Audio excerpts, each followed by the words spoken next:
शिवाय। ॐ नमः शिवाय। ॐ नमः शिवाय।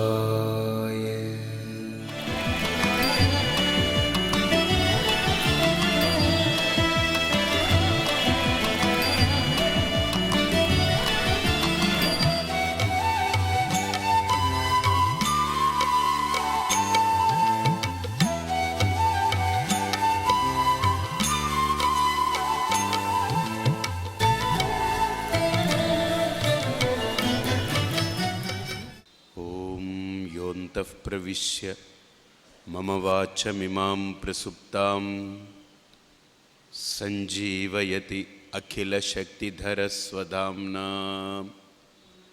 अन्यांश्च हस्तचरणश्रवणत्वगादीन् प्राणान्नमो भगवते पुरुषाय तुभ्यम्। ॐ दयानन्दचरणौ मनसा स्मरामि, दयानन्दचरणौ शिरसा नमामि।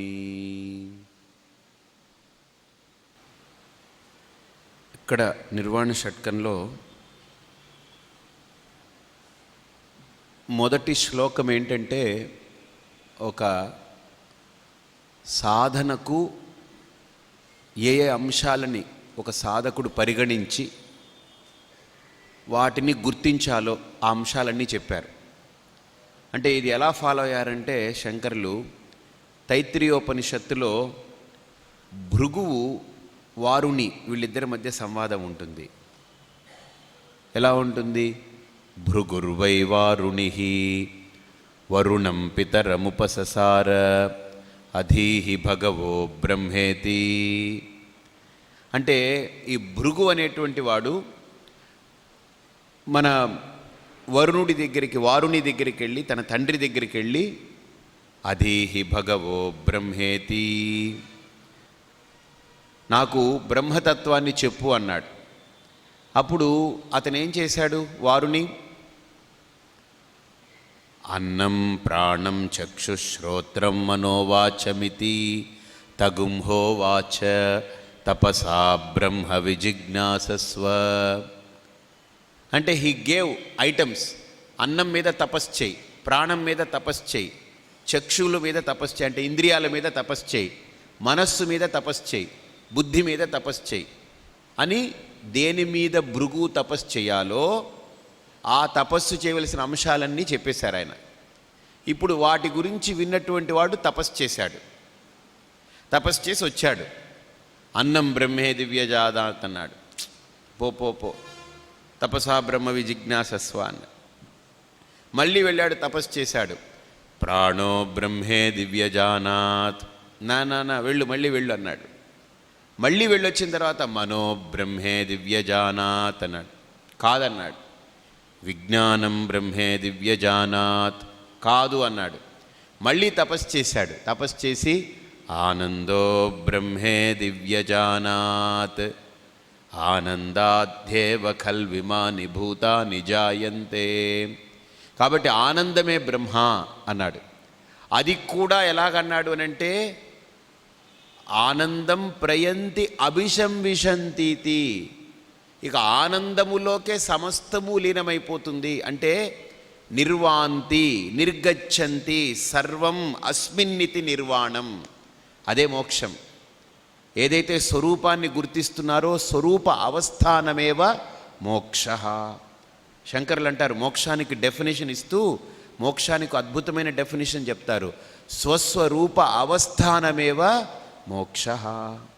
అంటే నా యొక్క యథార్థమైనటువంటి ఆ స్వరూప స్థితిలో నిదానమే మోక్షం. అలాగని ఇక్కడ కూడా శంకరులు ముందేంటంటే, మనోబుద్ధి అహంకార చిత్తాని నాహం న శ్రోత్రం న జిహ్వా న చఘ్రాణ నేత్రం న చ వ్యోమ భూమిర్న తేజో న వాయు. ఇది చెప్పేశారు. లాస్ట్ లైన్ ఏంటి? చిదానంద రూప శివోహం శివోహం. ఇప్పుడు ఒక్కొక్క లైన్ తీసుకుని దాన్ని అనలైజ్ చేస్తున్నారు అనమాట. దట్ ఈజ్ నిర్వాణ షట్కం. అంతే. 4 లైన్స్ ఒక శ్లోకంలో చెప్పారు. ఈ 4 లైన్స్లో ఒక్కొక్క లైన్లో ఉన్నటువంటి అంశాన్ని తీసుకుని ఒక్కొక్కటి ఎలిమినేట్ చేస్తున్నారు, ఎలిమినేటింగ్ ప్రాసెస్. దాంట్లో 2వ శ్లోకంలో ఏం చెప్పారు? నచ ప్రాణ సంజ్ఞో నవై పంచవాయు నవా సప్తధాతుర్నవా పంచకోశ నవాక్పాణి పాదౌ నచోపస్థపాయు చిదానందరూప శివోహం శివోహం. సో ఇది అయిపోయింది. ఇప్పుడు మళ్ళీ ఏంటంటే మనస్సులో ఉండేటువంటి అంశాలని తీసుకుంటున్నారు. అంటే అంతఃకరణ వృత్తి విక్షేపాలు ఉంటాయి చూసారా, ఆ అంతఃకరణలో వచ్చే వృత్తి విక్షేపాలని తీసుకుంటున్నారు. అవేంటి ఒకసారి నాతో చెప్పండి. నమే ద్వేషరాగౌ నమే లోభమోహౌ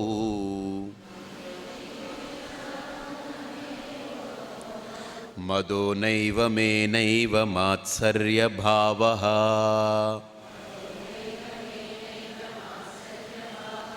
న ధర్మో న చార్థో న కామో న మోక్షః.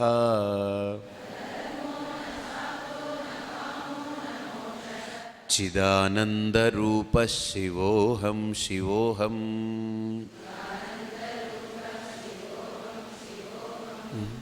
ఇక్కడ నమే ద్వేష రాగౌ, ద్వేషంచ రాగంచ ద్వేష రాగౌ అంటే ఇది డ్యూయల్లో పెట్టారనమాట. అంటే ఇది ద్వంద్వం, అందుకని ద్వేష రాగౌ, లోభమోహౌ ఇవన్నీ మదమాత్సర్యాలు ఇవన్నీ అలా 2 కలిపి జంట పదాలు అంటారు. అవి వాటి అమ్మా నాన్న అక్క చెల్లి ఎలాగైతే అంటామో ఇది కూడా జంట పదం. రాగద్వేషం, కామక్రోధం, లోభమోహం ఇలాగ మదమాత్సర్యం ఇలాగనమాట. ఈ జంట పదాల్లో దీన్ని మనం గుర్తించాలి. అసలు what is the meaning of రాగం? రాగం అంటే రంజనాత్మకం. రాగం అంటే దట్ విచ్ అపీసెస్ అంటే ప్లీసెస్ యూ, దట్ ఈజ్ రాగం. అంటే నాకు ఇది ఉంటే అబ్బా చాలండి, ఇది దొరికితే చాలు ఇంకా అనేటువంటి ఒక ఆ స్ట్రాంగ్ ఫీలింగ్ ఈజ్ కాల్డ్ రాగం. అర్థమైందా? ఈ రాగం ఎక్కడి నుంచి పుట్టింది మనం బాగా విచారణ చేశాం. ఈ రాగం, ఈ స్ట్రాంగ్ ఫీలింగ్ ఎక్కడి నుంచి వచ్చింది? ఎక్కడి నుంచి? ఏ సింపుల్ డిజైర్, దాన్ని అలా సస్టైన్ చేస్తే, if you allow A simple desire and కొంతకాలం సస్టైన్ అయితే అదే రాగం అయిపోతుంది కదా. చిన్న కోరిక కనుక ఎక్కువసేపు మనలో నిమగ్నం అవ్వడం మొదలు పెడితే అయిపోతుంది. దాన్ని 2వ అధ్యాయంలో భగవద్గీతలో శ్రీకృష్ణుడు అంటాడు, ధ్యాయతో విషయాన్ పుంసః సంగః తేషూపజాయతే సంగాత్ సంజాయతే కామః. ఆ కామం ఉందే అది ఎలా పుడుతుంది? ధ్యాయతో విషయాన్ పుంసః. ఇప్పుడు నాకు తెలియదు అనుకోండి ఒకటి, దాని మీద నాకు కోరిక కలగదు. తెలియని విషయం మీద కోరిక ఎవరికైనా కలుగుతుందా? కలగదు. తెలిసిన తర్వాత దాన్ని చూశాడనుకోండి, అబ్బాయి చాలా బాగుంది అని ఫస్ట్ అనిపిస్తుంది. ముందు మనిషి ఎక్కడి నుంచి ఎలాగ మార్పు చెందుతుందో మనసులో చూడండి. ముందు అసలు ఏం తెలియదు, అది చూస్తాం, అబ్బా ఇది చాలా బాగుందే. సెకండ్ థాట్ ఏం తెలుసా? ఆ థాట్ అలా సబ్సైడ్ అయ్యి ఇంకో థాట్, ఇది మా ఇంట్లో ఉంటే ఎంత బాగుంటుంది. 2వ థాట్, అది కూడా మెల్లగా సబ్సైడ్ అయ్యి దాన్ని చూస్తూ ఉన్నా అనుకోండి, ఇది ఎట్టి పరిస్థితుల్లో మా ఇంట్లోనే ఉండాలి. బై ఎనీ హుక్ ఆర్ క్రుక్ అది నా ఇంట్లో ఉండాలి. దట్ ఈజ్ రాగం. అర్థమైందా? ఫస్ట్ ఇది బాగుంది అనేది జస్ట్ వృత్తి, ఇది నాకుంటే బాగుంటుందనేది కోరిక, ఇది నాకే ఉండాలి అనేది రాగం. అది ఉంటేనే నేను ఆనందంగా ఉంటానని. సో ఇన్ని పరివర్తనలు అవ్వడానికి కారణం ఏంటి? ధ్యాయతో విషయాన్ పుంసః. మనం విషయాలలో రమించే కొద్దీ ఏమైపోతుంది? మనస్సు రాగం వైపుకి మరలుతూ ఉంటుంది. రాగాలు ఎక్కువ అయిపోతుంటాయి, ఎక్కువ రాగాలు అయిపోతుంటాయి. ఎక్కువ రాగాలు అయిపోయి ఏమైపోతుంది? లోపల అలాగా డిస్టర్బెన్స్ అది. కాబట్టి రాగం అంటే రంజనాత్మకం, అంటే నన్ను ఆకర్షిస్తుంది. రాగం గుర్తుపెట్టుకోండి, రాగం ఏం చేస్తుంది? నన్ను బయటికి ఈడ్చికెళ్ళిపోతుంటుంది రాగం. నన్ను లోపల నన్నుగా ఉంచనివ్వదు, బయటికి తీసుకెళ్ళిపోతుంది. అందుకనే మీరు ఆ వస్తువు చూసేసి ఇంటికి వచ్చినా కూడా మీరు ఇంట్లో ఉంటారు ఫిజికలీ, కానీ మీ మనసు ఎక్కడ ఉంటుంది? ఆ వస్తువు చుట్టూ తిరుగుతూ ఉంటుంది. అర్థమైందే? That means you are gone, you are not with yourself, you are not at oneself. నేనుగా లేను, నేను అక్కడికి వెళ్ళిపోయాను, అక్కడ తిరుగుతూ ఉన్నాను. దట్ ఈస్ కాల్డ్ రాగం. సో ద్వేషం. ఇప్పుడు ఈ రాగం వల్ల ఇది ఒక ఆస్పెక్ట్ అయితే మనస్సులో, ఇప్పుడు ద్వేషం. ద్వేషాన్ని ఏమంటారంటే ద్వేష్టీతి ద్వేష. ద్వేష్టీతి ద్వేష అంటే అర్థం ఏంటంటే ద్వేషించడం అని అర్థం, అంటే విభేదించడం అని అర్థం. ద్వి అంటే రెండుగా చేయడం అని అర్థం. అంటే ఇప్పుడు మన ఇద్దరం బాగున్నాం, కలుస్తున్నాం, నాకు ద్వేషం కలిగింది అనుకోండి, నో, ఫ్రమ్ టుడే ఆన్వర్డ్స్ నువ్వెవడో నాకు తెలియదు, పక్కకు పో, కట్ చేసేస్తాం. ద్వేషం అంటే అర్థం ఏంటంటే రెండుగా చేస్తుంది, విడగొట్టేస్తుంది, రెండుగా చేస్తుంది, విడగొడుతుంది. రాగం ఏం చేస్తుంది? కావాలి కావాలి అంటుంది. ద్వేషం ఏమంటుంది? వద్దు వద్దు అంటుంది. ఈ రెండు కూడా జంట అన్నమాట, ద్వంద్వం. రెండవది నేను చమత్కారంగా చెప్తుంటాను, ద్వేషము అనంటే ద్వివిషం, అంటే ఇది రెండు విషాలు, ఇవి రెండు విషాలతో సమానం ద్వేషం. విషం ఏం చేస్తుంది? తాగిన వాణ్ణి చంపుతుంది కదా. ద్వేషం ఉన్నవాణ్ణి చంపుతుంది, అవతల వాణ్ణి చంపుతుంది. ద్వేషం ఇద్దరికీ విషమే అది. ఇప్పుడు నాలో ద్వేషం కలిగింది మీ పట్ల అనుకోండి, నాకు హాని, మీకు హాని. సపోజ్ విషం నేను ఒక్కడనే తీసుకున్నాను అనుకోండి, మీకేం హాని కాదు, నాకు ఒక్కడికే హాని. సో విషం ఈజ్ ఓన్లీ వన్ విషం. ద్విషం, ద్వేషం అంటే రెండు విషాలు, వాడికి అవతల వాడికి ఇద్దరికి ప్రాణాంతకం అది. సో ద్వేషం హ్యాస్ సచ్ ఎ పవర్ఫుల్, అంత పవర్ఫుల్ వెపన్ అది ద్వేషం. ఇంకొకటి, ఒకసారి ఒక గడ్డి మేటు ఉంది. గడ్డి మేటు అంటే తెలుసా? గడ్డి, వెక్కోల్, పుల్ అంతా ల్యాండ్లో అంతా అయిపోయిన తర్వాత, ఫార్మింగ్ అయిపోయిన తర్వాత ఆ గడ్డి పెద్దది, హీప్ ఆఫ్ గ్రాస్, పెద్ద హీప్ గ్రాస్ ఉంది. ఇప్పుడు అగ్గిపుల్ల అనుకుందట, దాన్ని ఎలాగైనా కాల్చాలనుకుంది. అగ్గిపుల్ల అంత గడ్డి మేటిని నేను కాల్చేయాలి అనుకుంది. అగ్గిపుల్ల వెలిగింది. ఒక సాధువు వచ్చి అన్నాడు అగ్గిపుల్లతోటి, ఎక్కడికి వెళ్తున్నావు? దాన్ని కాలుస్తానని. అంటాడు, నువ్వు దాన్ని కాల్చే లోపే నువ్వు కాలిపోతున్నావు, అది గుర్తించావా అని అడిగాడు. నువ్వు దాన్నేదో కాల్చాలని వెళ్తున్నావు, కానీ బిఫోర్ దాట్ నువ్వే కాలిపోతున్నావు, అది గుర్తించు. అర్థమైందే? కాబట్టి ద్వేషంతో నేనేమనుకుంటాను, దాన్నేదో పాడు చేయొచ్చు అనుకుంటాను, కానీ ద్వేషం ఎక్కడైతే పుట్టిందో ముందు ఆ ప్రదేశం అంతా పాడైపోతూ ఉంటుంది. తర్వాత సంగతి అది.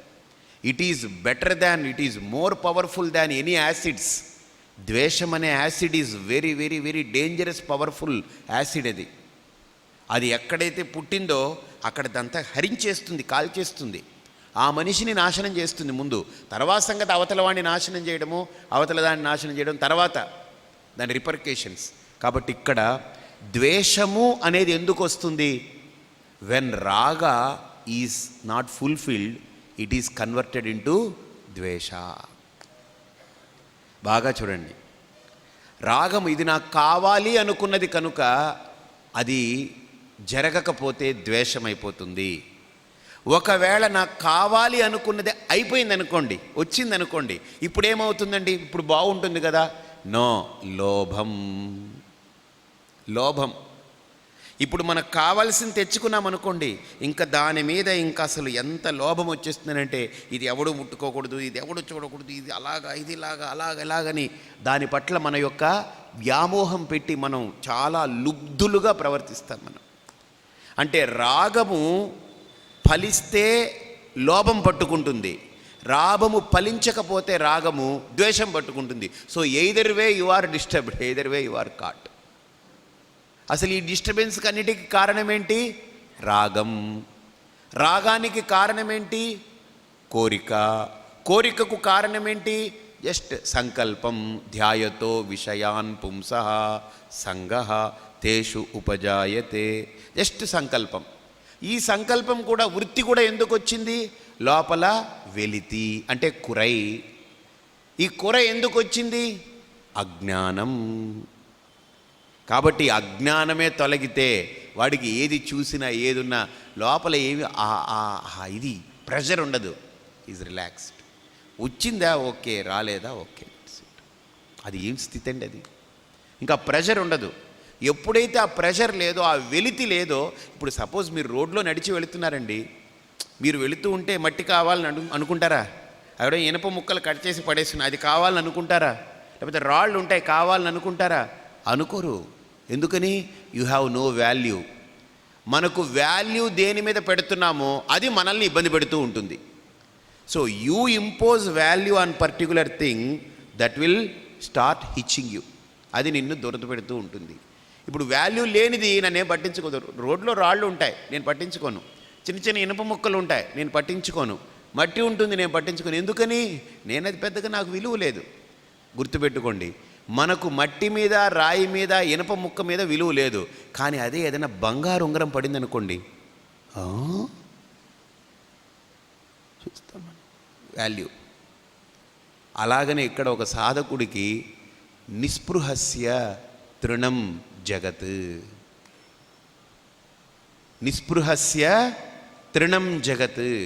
వాడు జగత్తు మిథ్యాత్వ భావనతో ఉన్నవాడికి, ఆ నిస్పృహ స్థితిలో ఉన్నవాడికి, ఆ నిస్త్రయగుణ్యే పథి విచరతాం కో విధి కో నిషేధ, ఆ నిస్పృహ స్థితిలో ఉన్నటువంటి వాడికి ఈ జగత్ ఎలా ఉంటుంది? తృణం. అందుకనే రామాయణంలో మనకు ఒక చక్కటి ఉపమానం చెప్తారు. చాలా అద్భుతమైన ఉపమానం రామాయణంలో. సీతమ్మ లంకలో అశోకవనంలో శింశుపా వృక్షం కింద కూర్చొని ఉంటుంది ఆవిడ. అర్థమైందా?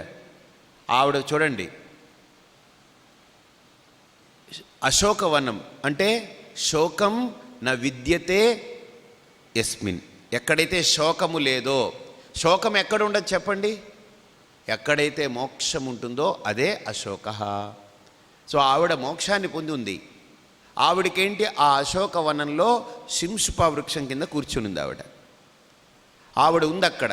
చూడండి, అంటే లోపల తత్వజ్ఞానారూఢుడైనటువంటి సాధకుడు అహం వృత్తితో కూర్చుని ఉన్నాడు. ఇప్పుడు ఈ జీవుడి దగ్గరికి, ఈ అహం వృత్తి దగ్గరికి, సీత అనే అహం వృత్తి దగ్గరికి 10 తలల రావణాసురుడు వచ్చాడంటే 5 జ్ఞానేంద్రియాలు, 5 కర్మేంద్రియాలు తీసుకొని ప్రపంచం నేనున్నాను ఇలాగా, have me, you just have me అని అంటే, అప్పుడు సీత ఏం చేసింది? తృణం తీసుకుని గడ్డి అలా పెట్టి, నువ్వు దీంతో సమానం పో, అవతలికి పోవాలి.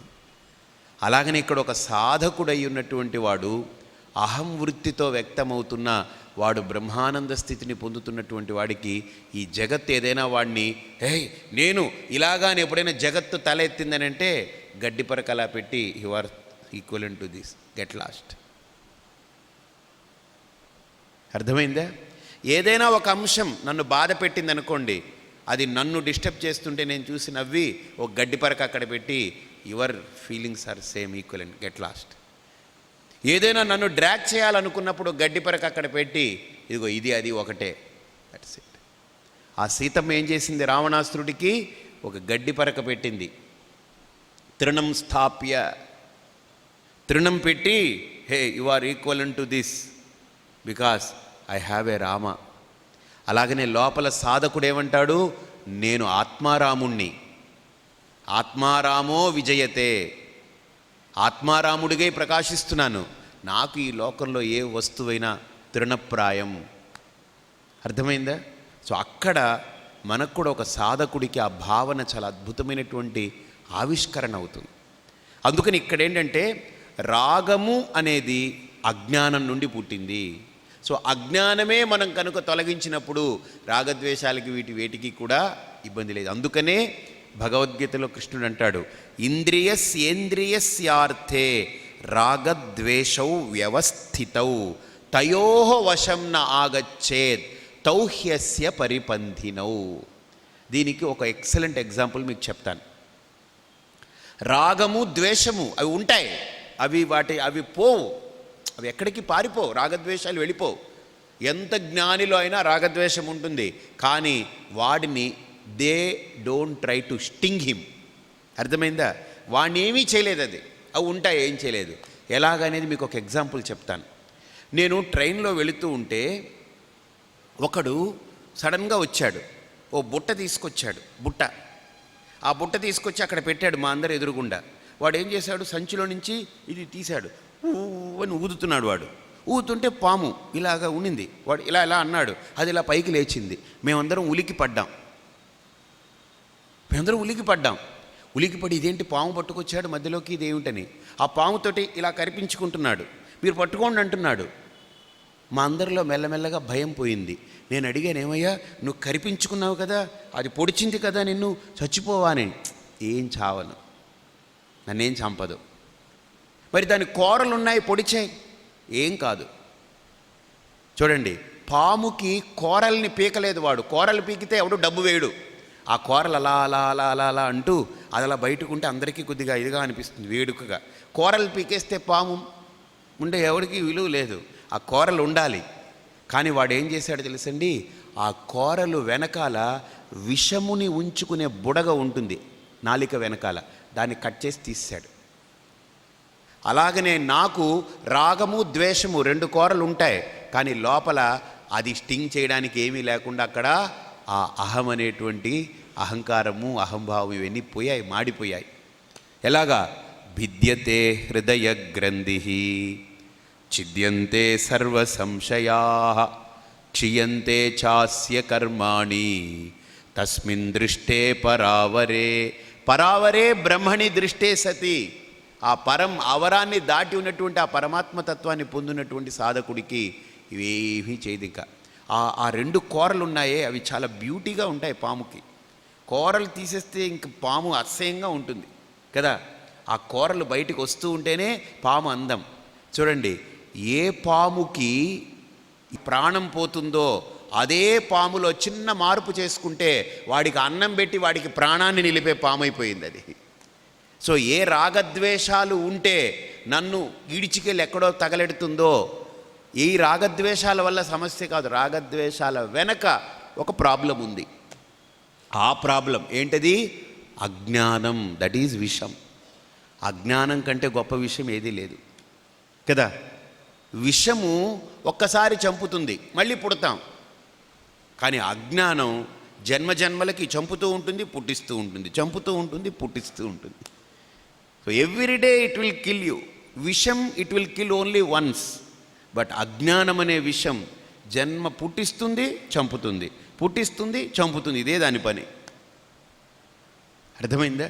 కాబట్టి ఇక్కడ ఆ అజ్ఞానాన్ని నివృత్తి చేసుకున్నటువంటి సాధకుడిలో రాగము, ద్వేషం ఇవన్నీ కూడా ఎలా అయిపోతాయంటే హీ జస్ట్ రిజాయిస్ దేర్. వాడికి ఇవేమి లేవు, ఇంకా సంపూర్ణం. జగదేవనందనవనం సర్వేపి కల్పద్రుమాహ. కాబట్టి ఇక్కడ రాగము అనేటువంటిది స్ట్రాంగ్ డిజైర్. అది ఫుల్ఫిల్ అయితే లోభం, అది ఫుల్ఫిల్ కాకపోతే ద్వేషం. ఓకే, ఈ 3 అయింది కదా. ఇక మోహం. మోహం అంటే ఏం తెలుసా అండి? లోభము కనుక బాగా స్ట్రిక్కీగా అయిపోతే మోహం. మోహం అంటే ఇంకా దాన్ని వదిలిపెట్టి ఉండలేని తనం. ఇప్పుడు ఏదో ఒక వ్యక్తి కొత్త కారు కొన్నారనుకోండి, అర్థమైందా? ఇప్పుడు కొత్త సెల్ ఫోన్ పీసు, న్యూ బ్రాండ్ న్యూ, దాన్ని కొని మీ మనవడికో మనవరాలకో ఎవరికో ఇచ్చారనుకోండి, అది వచ్చిన తర్వాత ఇంకా వాళ్ళకి మనం ఎవరం అక్కర్లేదు, తిండి అక్కర్లేదు, ఏది అక్కర్లేదు. దాన్ని కింద కూడా పెట్టడు. కింద పెడితే మళ్ళీ తుడుస్తాడు ఇలాగా. ఎవరైనా ముట్టుకుంటే హా అని లాక్కుంటాడు. దాని మీద ఇంత పొడి కూడా పడదు, ఇంత గీత కూడా పడదు, వెంటనే తుడిచేస్తాడు. దీంట్లో పెడతాడు, దాంట్లో పెడతాడు. మోహం. దాని మీద అంతా వాడికి మోహం ఏర్పడుతుంది. అదే ఒక 5 రోజులు 10 రోజులు అయిపోయింది అనుకోండి, కింద పడిపోతుంది. పట్టించుకోండి, తీసి పక్కన పెడతాడు, తగ్గిపోయింది. అలాగని మోహం అనేది ఎందుకనంటే, ఒక వస్తువు నేను కావాలి అనుకున్నాను, అది దొరికింది. అది దొరికిన తర్వాత లోభం ఏర్పడింది. లోభం బాగా బిగుసుకుంది, అది మోహమైంది. మోహము కాస్త ఏమవుతుంది తెలుసా అండి? మదం. మదం అంటే ఇది నా దగ్గరే ఉంది, అందరికీ చూపిస్తాడనమాట, డిస్ప్లే చేస్తాడు. నీకుందా? లేదు, నాకేముంది. This is I have, you don't have. This is మదం. ఇదంతా ఒకటి తర్వాత ఒకటి రిపర్కేషన్స్ ఇవి. రాగము, ద్వేషము, లోభము, మోహము, మదము, మాత్సర్యము. మాత్సర్యం అంటే ఇదేం తెలుసండి? ఒకవేళ వాడికి ఈ వస్తువు వచ్చిందనుకోండి, ఇంకా ఎవరికీ ఉండకూడదు, నాకే ఉండాలి. మత్సర భావ మాత్సర్యం. నాకే ఉండాలి, ఇంకెవరికీ ఉండకూడదు. దిస్ ఈజ్ మాత్సర్యం. ఇవన్నీ ఎమోషనల్ ఫీలింగ్స్. ఇవి మనస్సులో కలిగే, ఇది ఒక్క వస్తువుని కాదు, ఏ వ్యక్తిలో అయినా ఇది కలిగే ఫీలింగ్స్. అదంతే. ఇంట్లో నేను ఒకరింటికి వెళ్ళాను. ఒకరింటికి వెళ్తే చిన్నపిల్లాడు నా దగ్గరకు వచ్చాడు. నా దగ్గరకు వచ్చి బొమ్మ తీసుకొచ్చి ఐ హ్యావ్ దిస్ అన్నాడు. నేను అన్నాను ఓకే హ్యావ్ ఇట్. వాడు నేనేం ఫీలింగ్ చూపించలేదు వాడి మీద. వాడు ఏంటంటే మళ్ళీ వెళ్ళి ఇంట్లోకి వెళ్ళి ఇంకో బొమ్మ తెచ్చాడు. సీ ఐ హ్యావ్ దిస్ అన్నాడు. ఓకే ప్లే అన్నాను. నాకు తెలియదు ఇది. మళ్ళీ లోపలికి వెళ్ళాడు సీరియస్గా. ఇంకో పెద్ద బొమ్మ తెచ్చాడు. సీ ఐ హ్యావ్ దిస్ అన్నాడు. నాకు అర్థం కావట్లేదు. ఓకే యూ ప్లే అన్నాను. ఇంట్లోకి వెళ్ళి ఏడుస్తున్నాడు వాడు. బోర్ని ఏడుస్తున్నాడు. వాళ్ళ అమ్మ వాడిని తీసుకొచ్చింది. ఏమండి స్వామి, ఏమిటి, ఏమన్నారు మా అబ్బాయిని, మీరు ఏం చేశారు? నేనేం చేయలేదమ్మా, వాడు ఇదిగో ఈ బొమ్మ చూపించాడు మంచిదన్నాను అని అంటే వీడిని అడిగింది, ఏమిరా ఎందుకు ఏడుస్తున్నావు? Mummy I have shown everything to this person. వీడికి అన్నిటికీ చూపించాను. He is not feeling jealousy of me. అంటే నేను జెలసీ ఫీల్ అవ్వలేదు. వాళ్ళ అమ్మనింది, Swami you just show some jealousy వాడికి. అప్పుడు నేను అనుకున్నాను వీడు ఏడు పాపాలంటే నేను ఏదో చేయాలి. అందుకని వాడి బొమ్మ చూసి hey you have this, I don't have అంటే యూ డోంట్ హ్యావ్ కదా, I have. Idiot fellow this ఇత్తునుండు நண்டு. அவன் இத்துனோண்டு நண்டு. He wants me to feel jealousy. ஆனால் அவங்ககிட்ட இருக்கிற బొమ్మకి he wants me to feel jealousy. రెండో బొమ్మ తీశాను. పా వాట్ ఏ గ్రేట్ బొమ్మ, ఇప్పుడు ఇరుకుపా, ఎంత బాగుంది. పూర్ ఫెలో, నాకు లేదు. నీకు లేదు కదా, ఐ హ్యావ్ దట్. షో నేను అలా ఫీల్ అవ్వలేదని వాడు ఏడు చేశాడు. ఇప్పుడు నేను అలా ఫీల్ అవుతుంటే వాడికి ఆనందం. This fellow is going to B A sadist tomorrow. పెళ్ళాన్ని ఏడిపిస్తాడు, తల్లిని ఏడిపిస్తాడు, కొడుకుని ఏడిపిస్తాడు. అందరూ ఏడవకపోతే వీడికి బాగుండదు. అందరూ ఏడుస్తుంటే హీ విల్ బి హ్యాపీ. ఇది పర్సనాలిటీ. ఇవన్నీ పర్సనాలిటీస్ అన్నమాట. ఇది మగ అవ్వచ్చు, ఆడ అవ్వచ్చు, ఎవరైనా. ఇది పర్సనాలిటీ ఇన్సైడ్. Vulnerable person. ఏం చేస్తాం మనం? What we can do, we should treat him. వాళ్ళ అమ్మతో తర్వాత చెప్పాను, అమ్మ నువ్వు వాడిని ఇప్పుడు బొమ్మకి వాడు ఈర్ష్యపడాలి అని అనుకుంటున్నాడు, రేపు అమ్మ దగ్గర కూడా ఈర్ష్యపడతాడు. ఇప్పుడు బొమ్మ విషయంలో ఈర్ష్యపడాలంటాడు, రేపు అమ్మ విషయంలో ఈర్ష్యపడతాడు, ఆ తర్వాత అమ్మాయి విషయంలో ఈర్ష్యపడతాడు, ఆ తర్వాత అన్నిటిలోనూ వాడు ఈర్ష్య అలవాటు చేసుకుంటాడు. మాత్సర్యం వస్తుంది. It is going to be a dangerous. మీ అందరికీ ఇబ్బంది, ప్రమాదం అన్నాను. వాళ్ళ అమ్మ అనింది, మరి ఏం చేయాలి స్వామి, ఎలాగా అని అంటే, వాడికి ఇవ్వడం నేర్పు. గివింగ్ నేర్పాలి వాడికి. ఇవ్వడం నేర్పి అంటే వాడి దగ్గర ఇది ఉందని అంటే సగం అవతల వాడికి ఇవ్వడం నేర్పితే ఈక్వలేట్ అవుతుంది. Then he should feel happy if the other person also has that. He should feel sad if other person don't have. అందుకనే ఇది రామాయణంలో ఒక శ్లోకం చెప్పాను. రాముడి దగ్గర ఉండే గొప్ప గుణం ఏంటంటే, ఉత్సవేషు మనుష్యానాం పితైవ పరితుష్యతి, వ్యసనేషు మనుష్యానాం భృశం భవతి దుఃఖిత అంటారు. అంటే రాముడి యొక్క గొప్ప స్పెషాలిటీ ఏంటంటే, ఒక గుణం, రాముడిలో ఒక ఉన్నతమైన గుణం ఏంటంటే, ఎవడికైనా ఒక మంచి జరిగి ఆనందంగా ఉంటే వీడు వెళ్ళిపోయి అబ్బా ఆనందంగా ఉన్నాడు వాడు, ఆనందానికి కారణం ఏంటో he doesn't worry about that కారణం. He is happy there. So he feels more happy than that person.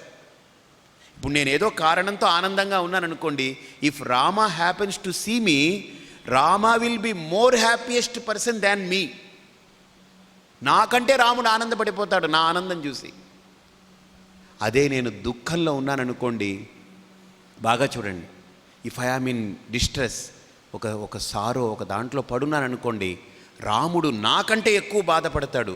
ఎందుకో ఈ బాధని నాకు ఏడుపు రాకపోతే రాముడు కూర్చొని ఏడుస్తూ ఉంటాడు. That is the quality. Yesterday I was going visiting some of the places that ఈ ట్రైబల్ కాలేజు అవి ఇవి. So I was talking to Raju garu yesterday in car. He was telling we have a medical facility here in Ramco medical ఇదని. So if somebody comes with some disease, ఏదో జబ్బుతోటి వచ్చారనుకోండి, we don't see the person, we see the cause and treat. వీడు మనవాడా, వీడు బయటవాడా, వీడు అదా ఇదా, no, person is not seen, the cause is seen, that's it. బా గ్రేట్ కాన్సెప్ట్ అది. ఎస్టర్డే నాకు అది థాట్ ప్రొవోకింగ్ అనమాట అది. See I don't see the person and help, I don't see the person and help. నా హెల్పింగ్కి, నా సర్వీస్కి person is not criteria, cause is the criterion. Great concept అది. ఇంతవరకు నేను ఆ థాట్ నాకి కలగలేదు. Yesterday I got that thought. See when I want to serve something, నాకు వ్యక్తి ముఖ్యం కాకూడదు, కారణం ముఖ్యం అవ్వాలి. దెన్ వ్యక్తి పక్కకి వెళ్ళిపోతాడు. వాడు నా కులమా, ఈ కులమా, ఏది మనిషి, పశువు, అన్నీ పక్కకి వెళ్ళిపోతుంది. కుక్క ఏడుస్తూ ఉన్నా ఆ ఏడుపే నాకు ముఖ్యం, కానీ కుక్క మనిషా కాదు. సో అక్కడ ఎంత గొప్ప కాన్సెప్ట్ అది కదా. ఉత్సవేషు మనుష్యానాం పితా ఇవ పరితుష్యతి, వ్యసనేషు మనుష్యానాం భృశం భవతి దుఃఖితః. సో నిజంగా ఆ మాత్సర్య భావం పోవాలి అనంటే, మనలో కలిగేటువంటి ఆ ఈర్ష, ఆ అసూయ, ఇవన్నీ పోవాలి అనంటే one has to open one self. ఇంకొకటి భగవద్గీతలో కృష్ణుడు అంటాడు, ఎవడైనా ఏడుస్తూ ఉంటే, నువ్వు ఈ శరీరంలో ఉన్నావు కదా, ఫీలింగ్ ఉంది ఇది నా శరీరం అని, అది వాడి శరీరం, వాడు బాధపడుతున్నాడని, ఇమ్మీడియట్గా నీ థాట్ని వాడి బాడీలో ప్రజెంట్ చేయి, లోపలికి ఇంజెక్ట్ చేయి. నువ్వు వాడి శరీరంలోకి వెళ్ళిపో, వాడు పడే దుఃఖాన్ని ఇప్పుడు నువ్వు పొందుతావు. His weeping will be your weeping, his sorrow will be your sorrow, his misery will be your misery. Then you will work for that misery to కోట్ కదా. ఇప్పుడు ఆ దుఃఖాన్ని పోగొట్టుకుందని నువ్వు ప్రయత్నం చేస్తావు, అలాగనే వాడికి కూడా నువ్వు చెయ్యి. Don't consider that you are serving that person, you are serving your own స్వరూప in that form, that's it. అర్థమైందా? ఇప్పుడు నేను ఆయనకి సేవ చేస్తున్నాను అనుకోకు, నేనే ఆ రూపంలో ఉండే నాకే సేవ చేస్తున్నాను. అది ఆత్మభావం, సర్వాత్మభావం. అర్థమైందా? ఇఫ్ సంబడీ ఈజ్ డిస్టర్బ్, నేను ఆ డిస్టర్బెన్స్ నేను ఫీల్ అయ్యాను అని అంటే సర్వాత్మ భావన కలిగింది. If I work for that disturbance to eliminate, that means సర్వాత్మ భావన కలిగింది. నేను ఫీల్ అవ్వాలి. ఉనరణం అంటారు కదా, ఉనరణం అదేంటి తమిళ్లో ఉనరణం అంటారా అంటే ఏంటి? You should undergo that experience, you should feel that. వాడికి ఏదో ఇప్పుడు చెయ్యి కట్ అయింది అనుకోండి, సపోజ్ అక్కడ వాడు కట్ అయిపోయి బ్లీడింగ్ వస్తుంటే వాడికి ఎంత బాధ ఉంటుందో, అది నేను చూసినప్పుడు అంత బాధని నేను పొందగలగాలి. అప్పుడే సర్వాత్మభావం ఒక రకంగా. నిజంగా అది ఫీల్ అవ్వగలిగితే బా అమేజింగ్, యు ఆర్ గాడ్ అండి. God is nowhere, you are the god. If you feel he is happy, ఆ హ్యాపీని నువ్వు పొందగలిగితే యు ఆర్ సర్వాత్మభావం. అక్కడ ఎంత అద్భుతమైన భావం అది. నాకు ఇంకా ఆ భేదం లేదు, ఇంకా అసలు ఆ ద్వేషం లేదు, ఆ భేదం లేదు, అంతటా నేనే అన్ని రూపాల్లో వ్యక్తమవుతున్నాను. కాబట్టి ఇక్కడ శంకరులు అంటారు, నమే ద్వేషరాగౌ నమే లోభమోహౌ మదో నైవ మే నైవ మాత్సర్య భావ. ఇక రెండోది, న ధర్మో న చార్థో న కామో న మోక్ష. చాలా గొప్ప కాన్సెప్ట్ ఇది. యాక్చువల్గా మన భారతీయ వాంగ్మయాలు గొప్పవి ఎందుకనంటే, ఇండియన్ కల్చర్లో ఇండియన్ ఈ క్లాసికల్ టెక్స్ట్ అన్నిటినీ, ఇప్పుడు మనకి ఏమేమి ఉన్నాయి, 4 వేదాలు, బాగా లిస్ట్ అవుట్ చెప్తాను చూడండి. 4 వేదాలు, 4 ఉపవేదాలు, 8 అయ్యాయా? 4 + 4 8. తర్వాత షట్శాస్త్రాలు, శిక్ష, కల్పం, వ్యాకరణం, నిరుక్తం, ఛందస్సు, జ్యోతిషం. 6 + 8 ఎంత? 14, 14. ప్లస్ షడ్ దర్శనాలు, న్యాయ, వైశేషిక, యోగ, సాంఖ్య, మీమాంస, పూర్వమీమాంస, ఉత్తరమీమాంస, ఇవన్నీ 6. 14 + 6 ఎంత? 20. అంటే వేదములు, ఉపవేదములు, శాస్త్రములు, దర్శనాలు, ఆగమాలు, షడాగమాలు 26. అవునా? స్మృతులు, మనుస్మృతి, యాజ్ఞవల్క్య స్మృతి, పారాశర స్మృతి, ఇలాగ స్మృతులు ఒక 11 స్మృతులు ఉన్నాయి, ప్రధానమైన స్మృతులు. ఆ 11 స్మృతులు కలపండి. 26 + 11 ఎంత? 37, 37. దెన్ ఇదైన తర్వాత పురాణాలు 18, ఉపపురాణాలు 18, 36. ఈ 37 + 36 ఎంత? 73. ఓకే, 73 అయింది. ఇతిహాసము 1, కావ్యములు 4 ఉన్నాయి. ఇతిహాసం 1, కావ్యం 1, 5. సో 73 + 5 ఎంత? 78. తర్వాత నాటకములు, అలంకారాలు, ఇవన్నిటిని కలుపుకుంటూ పోతే మొత్తం 100 అవుతుంది మన దగ్గర. 100 ఉన్నాయి మన దగ్గర ఇప్పుడు అనుకుందాం. 100. ఈ 100 వాంగ్మయాల యొక్క కట్టనంతా తీసుకెళ్ళి ఒక గ్రైండర్లో పడేసామనుకోండి. సపోజ్ దాన్ని బాగా రుబ్బామనుకోండి, అది ఇంత పల్ప్ అయిందనుకోండి. దాన్ని ఒక బట్టలో తీసి ఇలా పిండితే 4 చుక్కలు పడతాయి దాంట్లో నుంచి. 4 చుక్కలు. అదేంటి తెలుసా? ధర్మ, అర్థ, కామ, మోక్ష. That's it. అర్థమైందా? మొత్తం భారతీయ వాంగ్మయాల యొక్క సారాంశం ఇవి 4. అందుకనే ఈ 4ంటిని పురుషార్థాః అంటారు. పురుషేన అర్థ్యతే ప్రార్థ్యతే ఇది పురుషార్థః. అంటే ఒక వ్యక్తి చేత కోరుకోబడేది, ఒక వ్యక్తి చేత ఆశింపబడేది, ఒక వ్యక్తి చేత పొందబడేది, దీన్ని పురుషార్థం అంటారు. సో వాట్ ఈజ్ ధర్మం? ధర్మం గురించి క్లుప్తంగా మనం తెలుసుకుంటాం. ధర్మాన్ని చెప్పడానికి ధర్మశాస్త్రం ఉంది. అర్థం గురించి చెప్పడానికి అర్థశాస్త్రం ఉంది. కామం గురించి చెప్పడానికి కామశాస్త్రం ఉంది. మోక్షం గురించి చెప్పడానికి మోక్షశాస్త్రం ఉంది. ప్రతిదానికి శాస్త్రం ఉంది. శాస్త్రం అంటే అర్థం ఏంటి? శాసనాత్ త్రాయతే ఇది శాస్త్రం. శాసిస్తూ మనల్ని రక్షిస్తుంది. ఎందుకు శాసిస్తుంది? రక్షించడం కోసమే శాసనం. ఎలాగంటే మీకు ఒక చిన్న ఎగ్జాంపుల్ చెప్తాను. చిన్న పిల్లాడు ఉంటాడు ఇంట్లో. అందరూ ఆఫీస్కి వెళ్ళిపోయి అందరూ పనిలో వెళ్ళిపోతారు. ఈ తల్లి వంట చేసుకుంటూ ఉంటుంది ఇంట్లో. వీడు ఎక్కడో హాల్లో ఆడుకుంటూ ఉంటాడు. వీడు ఏం చేస్తాడంటే వేలు తీసుకెళ్ళి ఈ హోల్డర్లు, ప్లగ్గులు ఉంటాయి కదా, అక్కడికి వెళ్తాడు.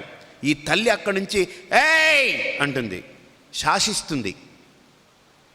ఆ శాసనం దేనికి? రక్షించడం కోసం, ఆపద నుండి. అలాగనే ఈ శాస్త్రం కూడా శాసనాత్ త్రాయతే, మనల్ని శాసించి రక్షిస్తుంది. దేర్ ఫోర్ ఇట్ ఈజ్ శాస్త్రం. అర్థమైందే? కాబట్టి ఈ శాస్త్రాలన్నీ కూడా ధర్మము ధర్మశాస్త్రము, అర్థము అర్థశాస్త్రము, కామము కామశాస్త్రము, మోక్షము మోక్షశాస్త్రము, ఈ 4 శాస్త్రాలని ఒక వ్యక్తి అధ్యయనం చేస్తే, అధీతుడైతే వాడు పురుషార్థుడవుతాడు. అయితే ఈ ధర్మ అర్థ కామ మోక్షాలు ఉన్నాయి కదా, దీంట్లో బాగా చూడండి. మధ్యలో 2 పెట్టి అవతలొకటి ఇవతలొకటి పెట్టారు. మధ్యలో ఏం పెట్టారు? మధ్యలో 2 ఉన్నాయి. ఏమిటది? అర్థము కామము. అంటే ఇది మధ్యలో వస్తుంది, మధ్యలోనే పోతుంది. అందుకనే మధ్యలో పెట్టారు అది. చాలామంది అంటారు ఏంటి నడుப்புற வந்தது இதெல்லாம் இல்லையா, எப்போ போகும் அது? நடுவுலையே போகும். నడుపుర వందదెல்லாம் నడువులే పోகும். మధ్యలో పుట్టింది మధ్యలోనే మాడుతుంది. కానీ ధర్మో విశ్వస్య జగతః ప్రతిష్టా తస్మాద్వై ధర్మం పరమం వదంతి. బాగా చూడండి, ఒక కవి ఒక శ్లోకం చెప్పారు. ఏంటనంటే, ఒక వ్యక్తి చనిపోయాడట. చనిపోతే చనిపోవడానికి ముందు బ్రతికున్నంత వరకు అనుకున్నాడట, నాకేమిటి, నా కొడుకున్నాడు, నా కోడలుంది, నా మనవడున్నాడు, నా మనవరాలు ఉంది, నాకు రెండో కొడుకున్నాడు, రెండో కోడలు, మనవడు, వాళ్ళిద్దరికీ 2 మనవళ్ళు ఉన్నారు, నాకు కూతురుంది, అల్లుడున్నారు, వాళ్ళు ఉన్నారు, నా భార్య ఉంది, మా అమ్మ ఉంది, మా నాన్న ఉన్నారు, అబ్బా ఇదంతా ఉంది, నాకు సంపద, ఇదంతా నాకేమిటి అనుకున్నాడు. వీళ్ళందరూ నాకు ఏదైనా చేయగలరు అనుకున్నారు. కానీ ప్రాణము ఆ ఆఖరి క్షణం వచ్చింది.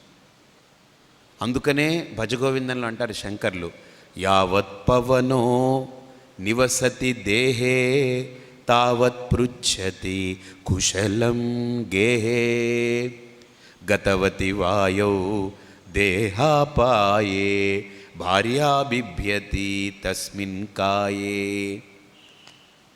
యావత్ పవనో నివసతి దేహే తావత్ పృచ్ఛతి కుశలం గేహే. ఆ ఇంట్లో మనం అలా ఉంటున్నంత వరకు ఏమండి బాగున్నారా, ఎలా ఉన్నారు, భోజనం చేశారని అడుగుతారు. ప్రాణం పోయిన తర్వాత అక్కడ పడుకోబెట్టారనుకోండి, ఎవరైనా వచ్చి ఏమండి బాగున్నారా, ఎలా ఉన్నారని అడుగుతారా? అడగరు. అలా మౌనంగా కూర్చుంటారని చూస్తారు. తమిళనాడులో ఒక మంచి గ్రూప్స్ ఉన్నాయి. ఎక్కడైనా చనిపోతే ఇప్పుడు కాంట్రాక్ట్ ఇచ్చామంటే వాళ్ళు వచ్చి 1 hour 2 hours ఏడిచిపోతారు. ఎన్న పెద్ద రాసా నీ పోయిటే ఆ రాసా ఉందే ఇక్కడ కదా ఉంది. Some groups you can buy them for 2 hours. ఎందుకంటే వీళ్ళకి ఏడుపు రాదు, వాళ్ళు ఏడుస్తూ ఉంటారు అక్కడ. అసలు వాళ్ళు ఏడవరు, వీళ్ళు వచ్చి ఏడిచిపోతారు. ఎందుకురా ఏడుస్తున్నా అంటే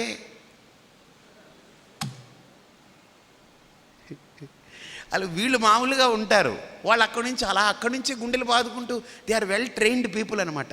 they know how to make that atmosphere, అంత ఎలక్ట్రిఫైయింగ్ అట్మాస్ఫియర్ చేసేస్తారు వాళ్ళు. 1 hour ఉంటారు, మొత్తం వైబ్రేట్. వాడు కూడా లేచి పారిపోతాడేమో ఈ ఏడుపులకి, వాడిని కాల్చకుండానే పాడిపోతారేమో. ఈ తమిళనాడు అది ఉంది తెలుసు కదా, అది మీకు వస్తారు వాళ్ళు వచ్చి ఏడిచేసి గుండెలు కొట్టేసుకుని. ఇప్పుడు అసలైన వాళ్ళు పాప మౌనంగా అలాగా వాళ్ళు ఓన్లీ నీళ్ళే వస్తుంటాయి, వాళ్ళేం పెద్దగా ఇది ఉండదు. వీళ్ళు వచ్చి వీళ్ళకి నీళ్లు రావు, అరుపులు ఎక్కువ ఉంటాయి వీళ్ళకి. అరవం అరవం అరవం అరవం అరుస్తూ ఉంటారు వీళ్ళు ఎక్కువ.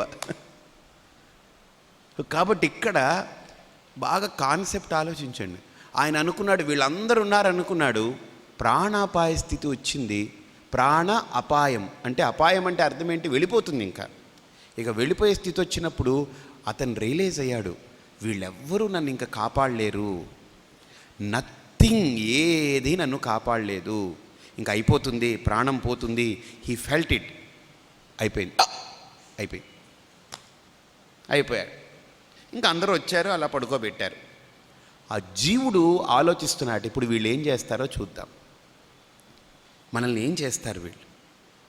పాపం భార్య కూర్చొని బాధపడుతుంది, కొడుకులు, కోడళ్ళు, కూతుర్లు, అల్లుళ్ళు అందరూ. He has work lot for them everybody. So అందరూ వచ్చి చాలా ఇదిగా ఉన్నారు. ఇంకా ఇంటి బ్రహ్మగారు వచ్చారు, అయిపోయింది, ఈ ప్రేత సంస్కారం చేసేయండి, ఇక టైం అయిపోతుంది, తీసేయాలి. కొడుకు వచ్చాడు, ఆ ప్రేత సంస్కారం చేయించారు. అందరూ చూస్తున్నారు. ఇంకా ఆఖరికి బయటికి తీసుకెళ్ళి అక్కడి నుంచి తీసుకెళ్ళిపోతున్నారు. సో కడసి కన్నీర్ అంటే చిట్ట చివరి కన్నీళ్ళు. అప్పుడే ఒకసారి వస్తుంది మనకు, అంతే. ఇంకా తర్వాత మనిషి ఉండడుగా, అయిపోయింది, వెళ్ళిపోతున్నాడు. వెళ్ళిపోయిన తర్వాత ఆ జీవుడు కూడా పైనే వెళుతున్నాడట దీంతో పాటు. ఎందుకంటే శరీరం పూర్తిగా దహనమైతే కానీ జీవుడికి గతి రాదు కదా, అందుకని వీడు వెళ్ళాడట జీవుడు. ఆ శ్మశానంలోకి తీసుకెళ్లారు. ఈ ఇంట్లో నుంచి భార్య బయటికి రాకూడదు. భార్య, కూతురు రాదు, ఎవ్వరు రారు, అందరు ఇంట్లో ఉండిపోతారు. ఈ కొడుకు అల్లుడిని పిలిచారట. అల్లుడు గారు అన్నారు, నాకు మా అమ్మ నాన్న ఉన్నారు, నేను శ్మశానానికి వరకూడదుప్పా, నా వరమాటే. పంతులు గారు చెప్పారు రాకూడదు. అప్పుడు ఈ కొడుకు మోస్తున్నాడు, రెండో కొడుకు మోస్తున్నాడు, ఇంకిద్దరు ఉన్నారు. అందుకనే తోழన్ అంటే ఎవరు తెలుసా? తోల్ తూకువాన్ తోழన్. నాకు తమిళ్ పెద్దగా రాదు, ఇది అనుకుంటున్నాను నేను. తోల్ తూకువాన్ తోழన్. తోழన్ అంటే ఎవరు? అంత బ్రతికున్నంత వరకు మనకు సేవ చేస్తూ, మనం బాగుండాలని కోరుకుని, మనం ప్రాణం విడిచిన మన శరీరాన్ని వాడి భుజం మీద పెట్టి మోసి కడతేరుస్తాడు. That is తోழన్. తోడన్ శబ్దం, తోల్ తూకువాన్ తోడన్. సో కాబట్టి ఇప్పుడు అది తీసుకెళ్ళిపోతున్నారు కొడుకులు వాళ్ళందరూ కలిపి. శ్మశానం బయటికి వెళ్ళేటప్పటికి చాలామంది ఏమండి మేము ఇంక రాకూడదండి, మేము వెనక్కి వెళ్ళిపోతామని వెళ్ళిపోయారు. శ్మశానంలో కొంతమందే వెళ్ళారు, జస్ట్ ఒక 6-7 మెంబర్స్ వెళ్ళారు, ఈయనకి సంబంధించిన వాళ్ళు. ఆ బ్రహ్మగారు వెళ్ళారు, ఆ ప్రేతాన్ని తీసుకుని అక్కడ చితి ఉంటుంది కదా దాని మీద పెట్టారు. పెట్టిన తర్వాత ఈ 6-7 మెంబర్స్లో 6 మెంబర్స్ వెనక్కి వచ్చేసారు. ఓన్లీ 1 పర్సన్ వాజ్ దేర్, కొడుకు. వాడు ఒక్కడే నిలబడున్నాడు. చూడండి, వాడు నిలబడున్నాడు. ఇప్పుడు వాడు అనుకుంటున్నాడు, ఇల్లు అక్కడ ఉండిపోయింది, నా సంపద అక్కడ ఉండిపోయింది, నా హోదా పదవి అన్నీ మొత్తం ఊడిపోయాయి, అందరూ అక్కడ ఉండిపోయారు. ఒక 6గురే వచ్చారు. కొంతమంది శ్మశానం దగ్గరికి వచ్చి వెనుదిరిగారు. శ్మశానంలోకి 6గురు వచ్చారు, వీళ్ళు వెనక్కి వెళ్ళిపోయారు. కొడుకు ఉన్నాడు, పోనీలే కొడుకైనా నాతో వస్తాడేమో. ఎక్కడికి వస్తాడు కొడుకు? వీడి పెట్టేసి పోతాడు వాడు. వాడు ఎందుకు వస్తాడు? రాడు. అది పెట్టిన తర్వాత కాలుతూ ఉంటే వెయిట్ చేస్తున్నాడు. కొడుకు కూడా రాలేదు. ఆ కాల్చిన కర్రను అందులో పడేసి దండం పెట్టుకొని కొడుకు వెళ్ళిపోయాడు. అప్పుడు ఆ జీవుడితో యముడు అంటున్నాడట, ఏమంటున్నాడు తెలుసా? విముఖా బాంధవాయాంతి ధర్మస్థమనుగచ్చతి. అయ్యా ఇప్పుడు నీతో ఎవ్వరు రారు, you are alone, you should follow me, పద నాతో రా, I am your leader, you should follow me. విముఖా బాంధవాయాంతి ధర్మస్థమనుగచ్చతి. ఇప్పుడు నీకు దారి చూపేది ఎవరు అని అంటే ధర్మమే. నీతో కూడా ఉండేది ఎవరు అని అంటే ధర్మమే. ఎవ్వరు రారు, భార్య రాదు, కొడుకు రాడు, కోడలు రాడు, భర్త రాడు, తండ్రి రాడు, తల్లి రాదు, గురువు రాడు, శిష్యుడు రాడు, ఎవ్వరూ రారు. అందరూ ఎవరు మటుకు వాళ్ళు. కొంతమంది అనుకోవచ్చు, స్వామి మేమంటే లౌకిక సంసారులం, మేమంటే ఒకరు వెళితే ఇంకొకరు వెళ్ళం, కానీ ఆధ్యాత్మికంలో గురువు గారికి శిష్యుడు వెళతాడేమో కూడా. గురువు గారిని పంపించి ఈయన పీఠాధిపతి కూర్చుంటాడు హాయిగా, తప్ప ఈయన ఏం వెళ్ళడు, నోవే. ఈయన వెళ్ళిపోతే పీఠం పరిస్థితి ఏంటి, ఈయన ఆధిపత్యం ఏమిటి? గురువుగారిని పంపించి సమాధి చేసి ఈయన హాయిగా కూర్చుంటారు. ఏ ఆధ్యాత్మికం కాదు, లౌకికం కాదు, ఎక్కడైనా ఒకటి వెనకాల ఇంకొకటి వెళ్ళడానికి, ఒకటి వెనకాల ఇంకొకటి రాలేదు. So therefore we should go, అంతే. డ్రామా ఆడాలి, డ్రామా అయిపోగానే వెళ్ళిపోవాలి. ఇప్పుడు 11:30కి ఒకవేళ నేను ఆపకపోతే మీరందరూ మొదలు పెడతారు. అప్పుడే 11:40 అనుకోండి, well 11:50 అయిందనుకోండి, 12 అయిందనుకోండి, అక్కడి నుంచి లేచి స్వామి మేమందరం వెళ్తాం, మీరే చెప్పుకోండి అంటారు. You have set A time 11:30. 11:30 వరకే మీరు భరిస్తారు ఇక్కడ నేను ఏమన్నా, అది కూడా మీకేంటి చాయిస్, వచ్చి కూర్చున్నారు కాబట్టి. 11:30 దాటిన తర్వాత నుంచి ఒక్కొక్కళ్ళకి గంటలు కొట్టేస్తుంటే చూసుకుంటుంటారు. సో అలాగనే ఇది కూడా అంతే, సేమ్ వే. కానీ దీన్ని మనం ఒప్పుకోలేం, దట్ ఈస్ ది ప్రాబ్లం. ఇది మన మనస్సు ఒప్పుకోనివ్వదు, బికాస్ మోహం. అందుకనే ఇక్కడ శంకర్లు అంటున్నారు, నమే ద్వేషరాగౌ నమే లోభమోహౌ మదోనేవ మేనైవ మాత్సర్యభావః న ధర్మో న చార్థో న కామో న మోక్షః. ఎంత క్లీన్ స్టేట్మెంట్ చూడండి. ఈ ధర్మమే మనకు దారి చూపుతూ ఉంటుంది. కాబట్టి అర్థము కామము ఈ లోకంలో మనం పుట్టి పెరిగిన తర్వాత, ఊహ పుట్టిన తర్వాత అర్థకామాలు కావాలి. మళ్ళీ ఆ వ్యక్తి పెరిగి పెరిగి పెరిగి పెరిగి పెరిగి పెరిగి పెరిగి పెరిగి పెరిగి పెరిగి వృద్ధాప్యం వచ్చి ఇంకా పెరిగి మంచం మీద పడుకున్నప్పుడు ఇంకేం స్పృహ లేదు, ఏం కనపడినప్పుడు అర్థకామాలు పోతాయి. ఇంకా ఇంకేం ఉండవు వాడికి, అర్థకామాలతో ఉండదు. ఎక్కడ పడుకున్నాడో తెలియదు, ఏం తింటున్నాడో తెలియదు, ఏదో అలా ఉంటుంటాడనమాట, అంతే. వాడు ఎవరైనా వాడు ఎదురుగుండా వెళ్ళినా కూడా ఇలా చూస్తాడంతే, ఏం పట్టించుకోడు. అర్థకామాలు మధ్యలో వచ్చింది మధ్యలోనే పోతాయి. ఈ ధర్మం ముందే అలా పడుకొని ఉంటాడు. నేను చూశాను, ఒక పండు ముసలి 97 ఏళ్ళు ఆయనకి మంచం మీద ఉన్నాడు. నేను వెళితే కూడా తెలియదు ఆయనకి, ఎవరు వెళ్ళినా తెలియలేదు. కానీ ఆయన ఓం నమః శివాయ ఓం నమ శివాయ, ఓం నమ శివాయ, ఓం నమ శివాయ, ఓం నమ శివాయ. ధర్మం ఉంటుంది, అర్థకామాలు ఉండవు. మధ్యలో పుట్టింది, మధ్యలో పోతుంది. అక్కడ ధర్మం ఉంటుంది. కానీ గుర్తుపెట్టుకోండి, ఆ ధర్మం కూడా తాత్కాలికం. అర్థము కామము ఎలాగైతే మధ్యలో వచ్చి మధ్యలో పోయిందో, ఈ ధర్మము కూడా తాత్కాలికమే, శాశ్వతం కాదు. అర్థమైందా? అందుకనే కఠోపనిషత్తులో యముణ్ణి నచికేతుడు అడుగుతాడు, అన్యత్ర ధర్మాత్ అన్యత్ర అధర్మాత్ అన్యత్ర అస్మాత్ కృతాత్. అధర్మం కంటే ధర్మం గొప్పదే, నో డౌట్. కానీ ధర్మం కంటే గొప్పది ఏదైనా ఉందా? ఉంది. పరమధర్మం ఒకటి ఉంది. ఏంటి? ఆత్మధర్మమే ధర్మం. అంతకు మించేది లేదు. అర్థమైందా? అంతకు మించిన ధర్మం ఇంకొకటి లేదు. కాబట్టి ధర్మము కూడా అనిత్యమే.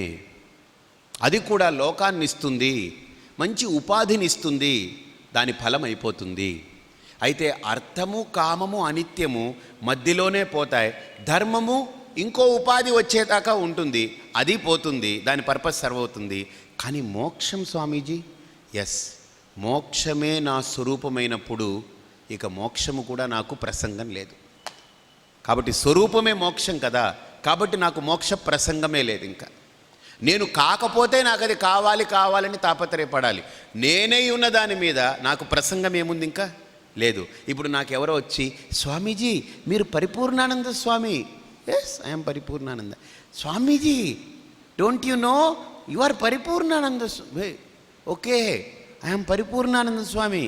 స్వామీజీ యు ఆర్ అలాగంటే నాకు డౌట్ వస్తుంది. என்ன ராஜாஜி, இவர் யாரை எங்கிட்ட அனுப்பிவிட்டேங்க, இவர் யார் எங்கேயாவது லூஸாக இருக்கோ என்னவோ தெரியல, சொன்னதையே சொல்லின்னு இருக்கார். நான் தான் பரிபூர்ணானந்தான்னு எனக்கு தெரியும், போட்டு நான் மறந்து போனால் ஒரு வாட்டி சொல்லலாம், பார்த்தப்பெல்லாம் என்ன நீ தான் పరిపూర్ణానందాங்கிறான், ఇవనికి ఎన్న ప్రాబ్లం ఎన్నవో పారుంగా. వీడికి ఏం ప్రాబ్లమో చూడండి అని చెప్పాలి, అంతే కదా. నేను పరిపూర్ణానంద నాకు తెలుసు, you don't need to come and tell me. Similarly నాకు మోక్షం అనేది అర్థం కానంత వరకే మోక్షం కావాలని ఆరాటం. స్వస్వరూప అవస్థానంతో ఉంటే మోక్షము కూడా లేదు అక్కడ. ఎందుకని? స్వరూపమే అది కదా, స్వరూపమై ఉంది. కాబట్టి ఇక్కడ అందుకనే ఇక్కడ అంటారు, అర్థము కామము తాత్కాలికం, నా అర్థ నా కామ. ధర్మం కొద్దిగా దీర్ఘకాలం. కాబట్టి అర్థము కామము తాత్కాలికం, ధర్మము దీర్ఘకాలం, అంతే. మోక్షము శాశ్వతం, స్వరూపం. కాబట్టి అది కూడా అక్కర్లేదు. అందుకనే న ధర్మో న చార్థో న కామో న మోక్ష చిదానందరూప శివోహం శివోహం. అది నా స్వరూపం. సరే, ఆ స్వరూపం నేనై ఉన్నప్పుడు, ఇప్పుడు ఎప్పుడైతే ధర్మార్థ కామాలు నాకు లేవో, మోక్షమే నా స్వరూపమో, అప్పుడు అతని యొక్క స్థితిలో ఎలా ఉంటుంది ఆ సాధకుడికి? చెప్పండి, 4వ శ్లోకం. న పుణ్యం న పాపం న సౌఖ్యం న దుఃఖం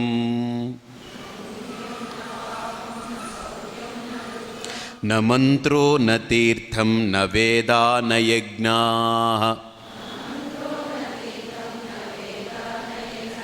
అహం భోజనం నైవ భోజ్యం న భోక్తా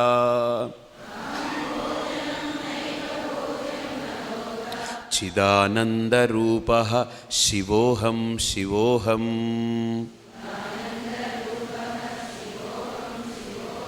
ఇక్కడ చూడండి ఎంత గొప్ప కాన్సెప్ట్. ఎప్పుడైతే ధర్మార్థ కామాలు లేదో, మోక్షము కూడా నాకు అక్కర్లేదు. ఎందుకని? స్వరూపమే నాది, ఇంక అక్కర్లేదు. ప్రాప్తస్య ప్రాప్తి మోక్షం. ఇట్ ఈజ్ నాట్ అప్రాప్తస్య ప్రాప్తి. లేనిది రావడం కాదు మోక్షం అంటే. నేను అయ్యున్నదాన్ని నేను గుర్తించగలగడమే మోక్షం. అర్థమైందా? నేనే స్వరూపమైతే అయ్యున్నానో, నేను అయ్యున్నదాన్ని అజ్ఞానం అనేది నాకు తెలియనివ్వకుండా ఉంది. అర్థమైందా?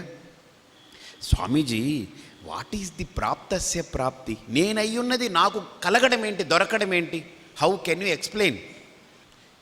ఇప్పుడు ఒక ఆఫీసర్ ఏంటంటే ఇలా వేసుకొని అన్నీ వర్క్ చేస్తూ ఉన్నాడు. ఆయన అన్నీ వర్క్ చేసి స్ట్రెయిన్ అయ్యి ఆయన ఏం చేశారంటే ఇలా తీసి ఇలా పెట్టుకున్నాడు. పెట్టుకుని కొంతసేపు అలా రిలాక్స్ అయ్యారు. తర్వాత మళ్ళీ మెలకు వచ్చింది, లేచారు, చూశారు, ఏం కనపడట్లేదు, అంతా మసక్గా ఉంది. ఓ, ఇక్కడంతా వెతికాడు, కళ్ళద్దాలు లేవు. ఇక్కడ పక్కన వెతికాడు, లేదు. ఏమే కళ్ళద్దాలు ఎక్కడున్నాయి అంటే ఆవిడ వంటగదిలో ఉంది. ఆవిడ, మీ కళ్ళద్దాలు ఎక్కడుంటాయి మీరే వెతుక్కోండి, ప్లీజ్ హెల్ప్ మీ ప్లీజ్ అన్నారు. ఆవిడ పాపం అంతా చూసింది, అంతా చూసి ఎక్కడా లేదని చెప్తుంది. ఇతను గొడవ పెడుతున్నాడు, కళ్ళద్దాలు ఎక్కడ పోతాయి, నా కళ్ళద్దాలు ఎవరు పట్టుకుపోయారు. ఇతను కంగారు పడిపోతున్నాడు. కంగారు పడిపోతుంటే ఆవిడనింది, you get lost, you are losing everything and you have lost me also, and నవ్వు నీ కళ్ళద్దాలు కూడా పోగొట్టుకున్నావు, nobody will help you అని. అంటే వీడన్నాడు, ఎంత నా కర్మ. అక్కడే ఉంది. ఎక్కడుంది? నా కర్మ మీదనే ఉంది, ఇక్కడ నా నెత్తి మీదనే ఉంది. సో దిస్ ఈజ్ ప్రాప్తస్య ప్రాప్తి. I have it but I don't know that I have. Now mere knowing alone is ప్రాప్తి. ఇక్కడ ప్రాప్తి అంటే పొందడమేం లేదు, తెలుసుకోవడమే పొందడం అంతే. తెలియకపోతే ఉన్నా లేనట్టే. అలాగనే నేనై ఉన్నటువంటి ఆ స్వరూపాన్ని తెలుసుకోనంత వరకు లేనట్టే. దాన్ని గుర్తించిన క్షణం ప్రాప్తస్య ప్రాప్తి. ఇక అది కావాలని ఆరాటం, అప్పుడు దాన్ని చూసి ఇలా వేసుకుని ఇంకా పని చేసుకుంటాం. దట్ ఈస్ ప్రాప్తస్య ప్రాప్తి. కాబట్టి ఇక్కడ మోక్షము నా స్వరూపమే కాబట్టి నాకు మోక్షం అవసరం లేదు. ఇక అర్థకామాలు తాత్కాలికం, I know they have no value.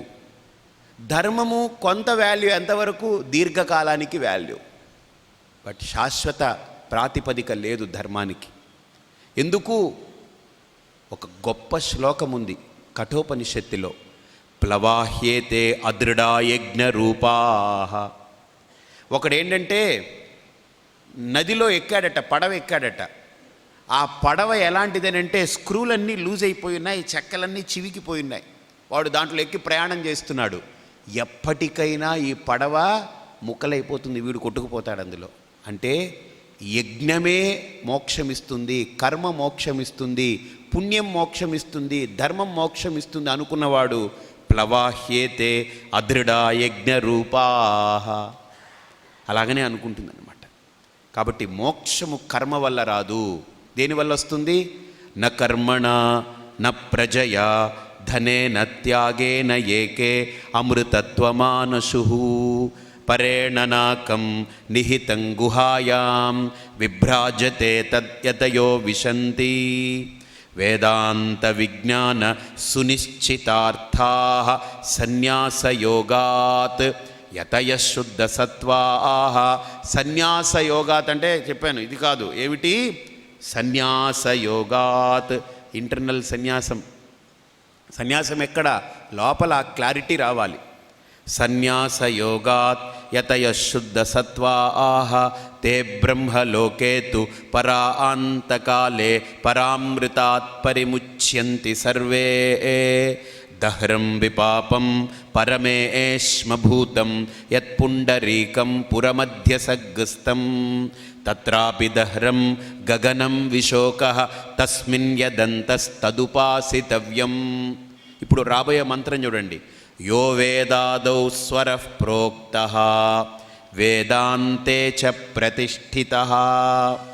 వేదాదౌ యో స్వరః ప్రోక్తః. వేదానికి ముందు ఒక స్వరం చెప్పారు. ఏంటిది? ఏమిటి ఆ స్వరం? మీరు ఎవరినైనా ఒక వేద పండితుడిని రమ్మనమని, బాబు ఏదైనా ఒక్క మంత్రం చెప్పు అని అంటే అతను ముందే కరోతి రూపాని రూపాని కరోతి కరోతి రూపాని రూపాని జుహోతి అని మొదలు పెట్టరు ఎవరు. ఎలా మొదలు పెడతారు? వేదం మొట్టమొదట ఓం హరి ఓం శ్రీ గురుభ్యో నమః హరి ఓం, అక్కడి నుంచి మొదలు పెడతాడు. అంటే మొట్టమొదటి స్వరం ఏంటి? ఓం. అది వేదాదౌ స్వరః ప్రోక్తః. అది ఎక్కడ? అక్కడ కేవలం ప్రోక్తః. వేదంలో ఓం అన్నారు, కానీ దాని పరమార్థం, దాని ఎస్టాబ్లిష్మెంట్, దాని యొక్క స్థితి ఎక్కడ? వేదాంతే చ ప్రతిష్ఠిత. ఆ ఓం అనేది వేదాంతంలోనే ప్రతిష్ఠ జరిగింది. వేదంలో ప్రోక్త మాత్రమే, వేదాంతంలోనే ప్రతిష్ఠ. అర్థమైందా?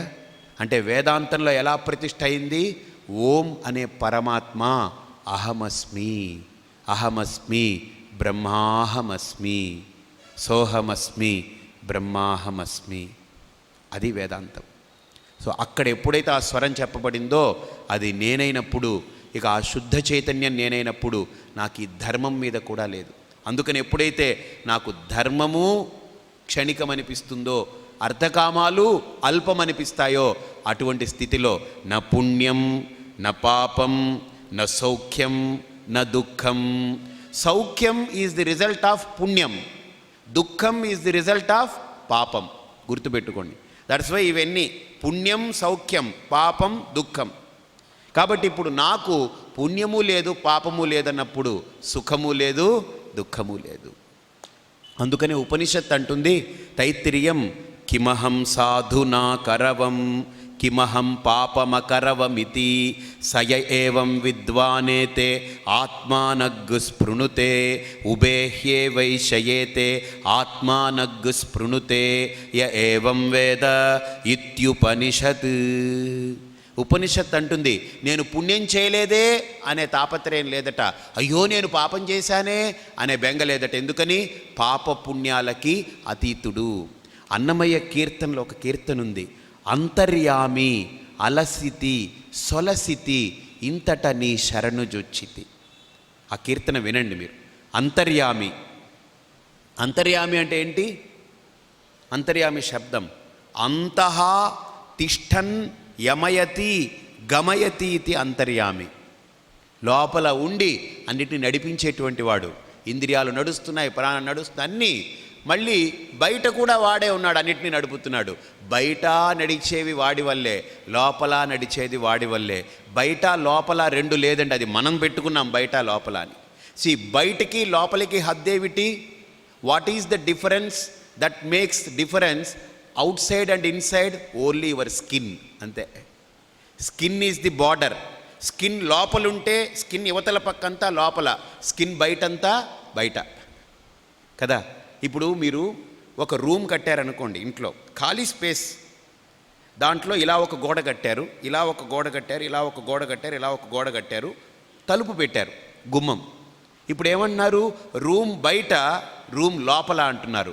What is that difference that differentiates out side and inside? Only wall. ఒక గోడ, గోడ ఇటువైపు ఉంటే బయట, గోడ అటువైపు ఉంటే లోపల. ఇప్పుడు గోడ తీసేశారనుకోండి, లోపల బయట అంటామా? ఇప్పుడు నేను చర్మాన్ని దాటిపోతే, మర్మాన్ని కనుక పట్టుకుంటే నో లోపల నో బయట. ఇఫ్ యూ టచ్ ద మర్మం, you are touching the skin. అర్థమైందా? You are touching the skin. చర్మాన్ని ముట్టుకుంటున్నాం, చర్మమే నేను అనుకుంటున్నాను, అందుకనే లోపల బయట లోపల బయట అని ఫీలింగ్. అది చర్మం తొలగించేస్తే నథింగ్ ఎల్స్. అది చర్మాన్ని పక్కకు పెట్టి మనం చూడగలిగితే లోపల ఏ చైతన్యం అయితే ప్రకాశిస్తుందో బయట కూడా అదే చైతన్యం. ఇన్ఫ్యాక్ట్ బయట లోపల కాదు, ఉండేదే చైతన్యం. That's it. మీకు ఇంకొక ఎగ్జాంపుల్ చెప్తాను.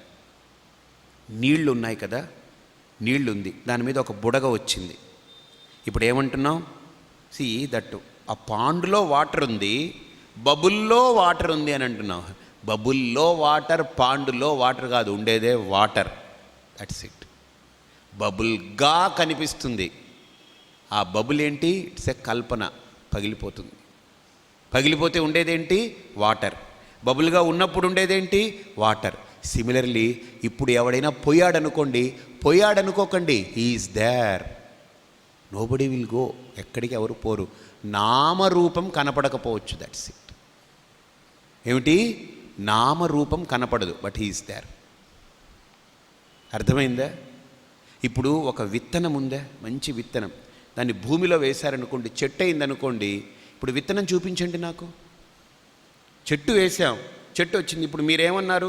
స్వామి ఆ విత్తనం వల్లే ఈ చెట్టు వచ్చిందన్నారు. ఓ, ఆ విత్తనం వల్లే వచ్చిందా చెట్టు? ఓకే, ఇప్పుడు తవ్వి చూస్తే విత్తనం కనపడుతుందా? కనపడదు. ఇప్పుడు ఏమైపోయింది ఆ విత్తనం? విత్తనమే చెట్టు అయింది. అలాగనే విత్తనం విత్తనంగా ఉన్నప్పుడు చెట్టు కనపడదు, విత్తనము చెట్టు అయితే విత్తనమే కనపడదు. అలాగనే నామరూపం ఉన్నంత వరకు నామరూపానికి పరిమితమై చూస్తుంటాం. నామరూపం పోగానే పోయిందనుకుంటాం. దట్ ఈజ్ అవర్ భ్రమ. నామరూపం పోయిందే కానీ ఉండే ఆ చైతన్యం ఎప్పటికీ ఉంటుంది. చైతన్య శాశ్వత శాంత వ్యోమాతీతో నిరంజన బిందునాదకళాతీత తస్మై శ్రీ గురవే నమః. అర్థమైందా? జస్ట్ నామరూపం కనపడదు, దట్స్ ఇట్.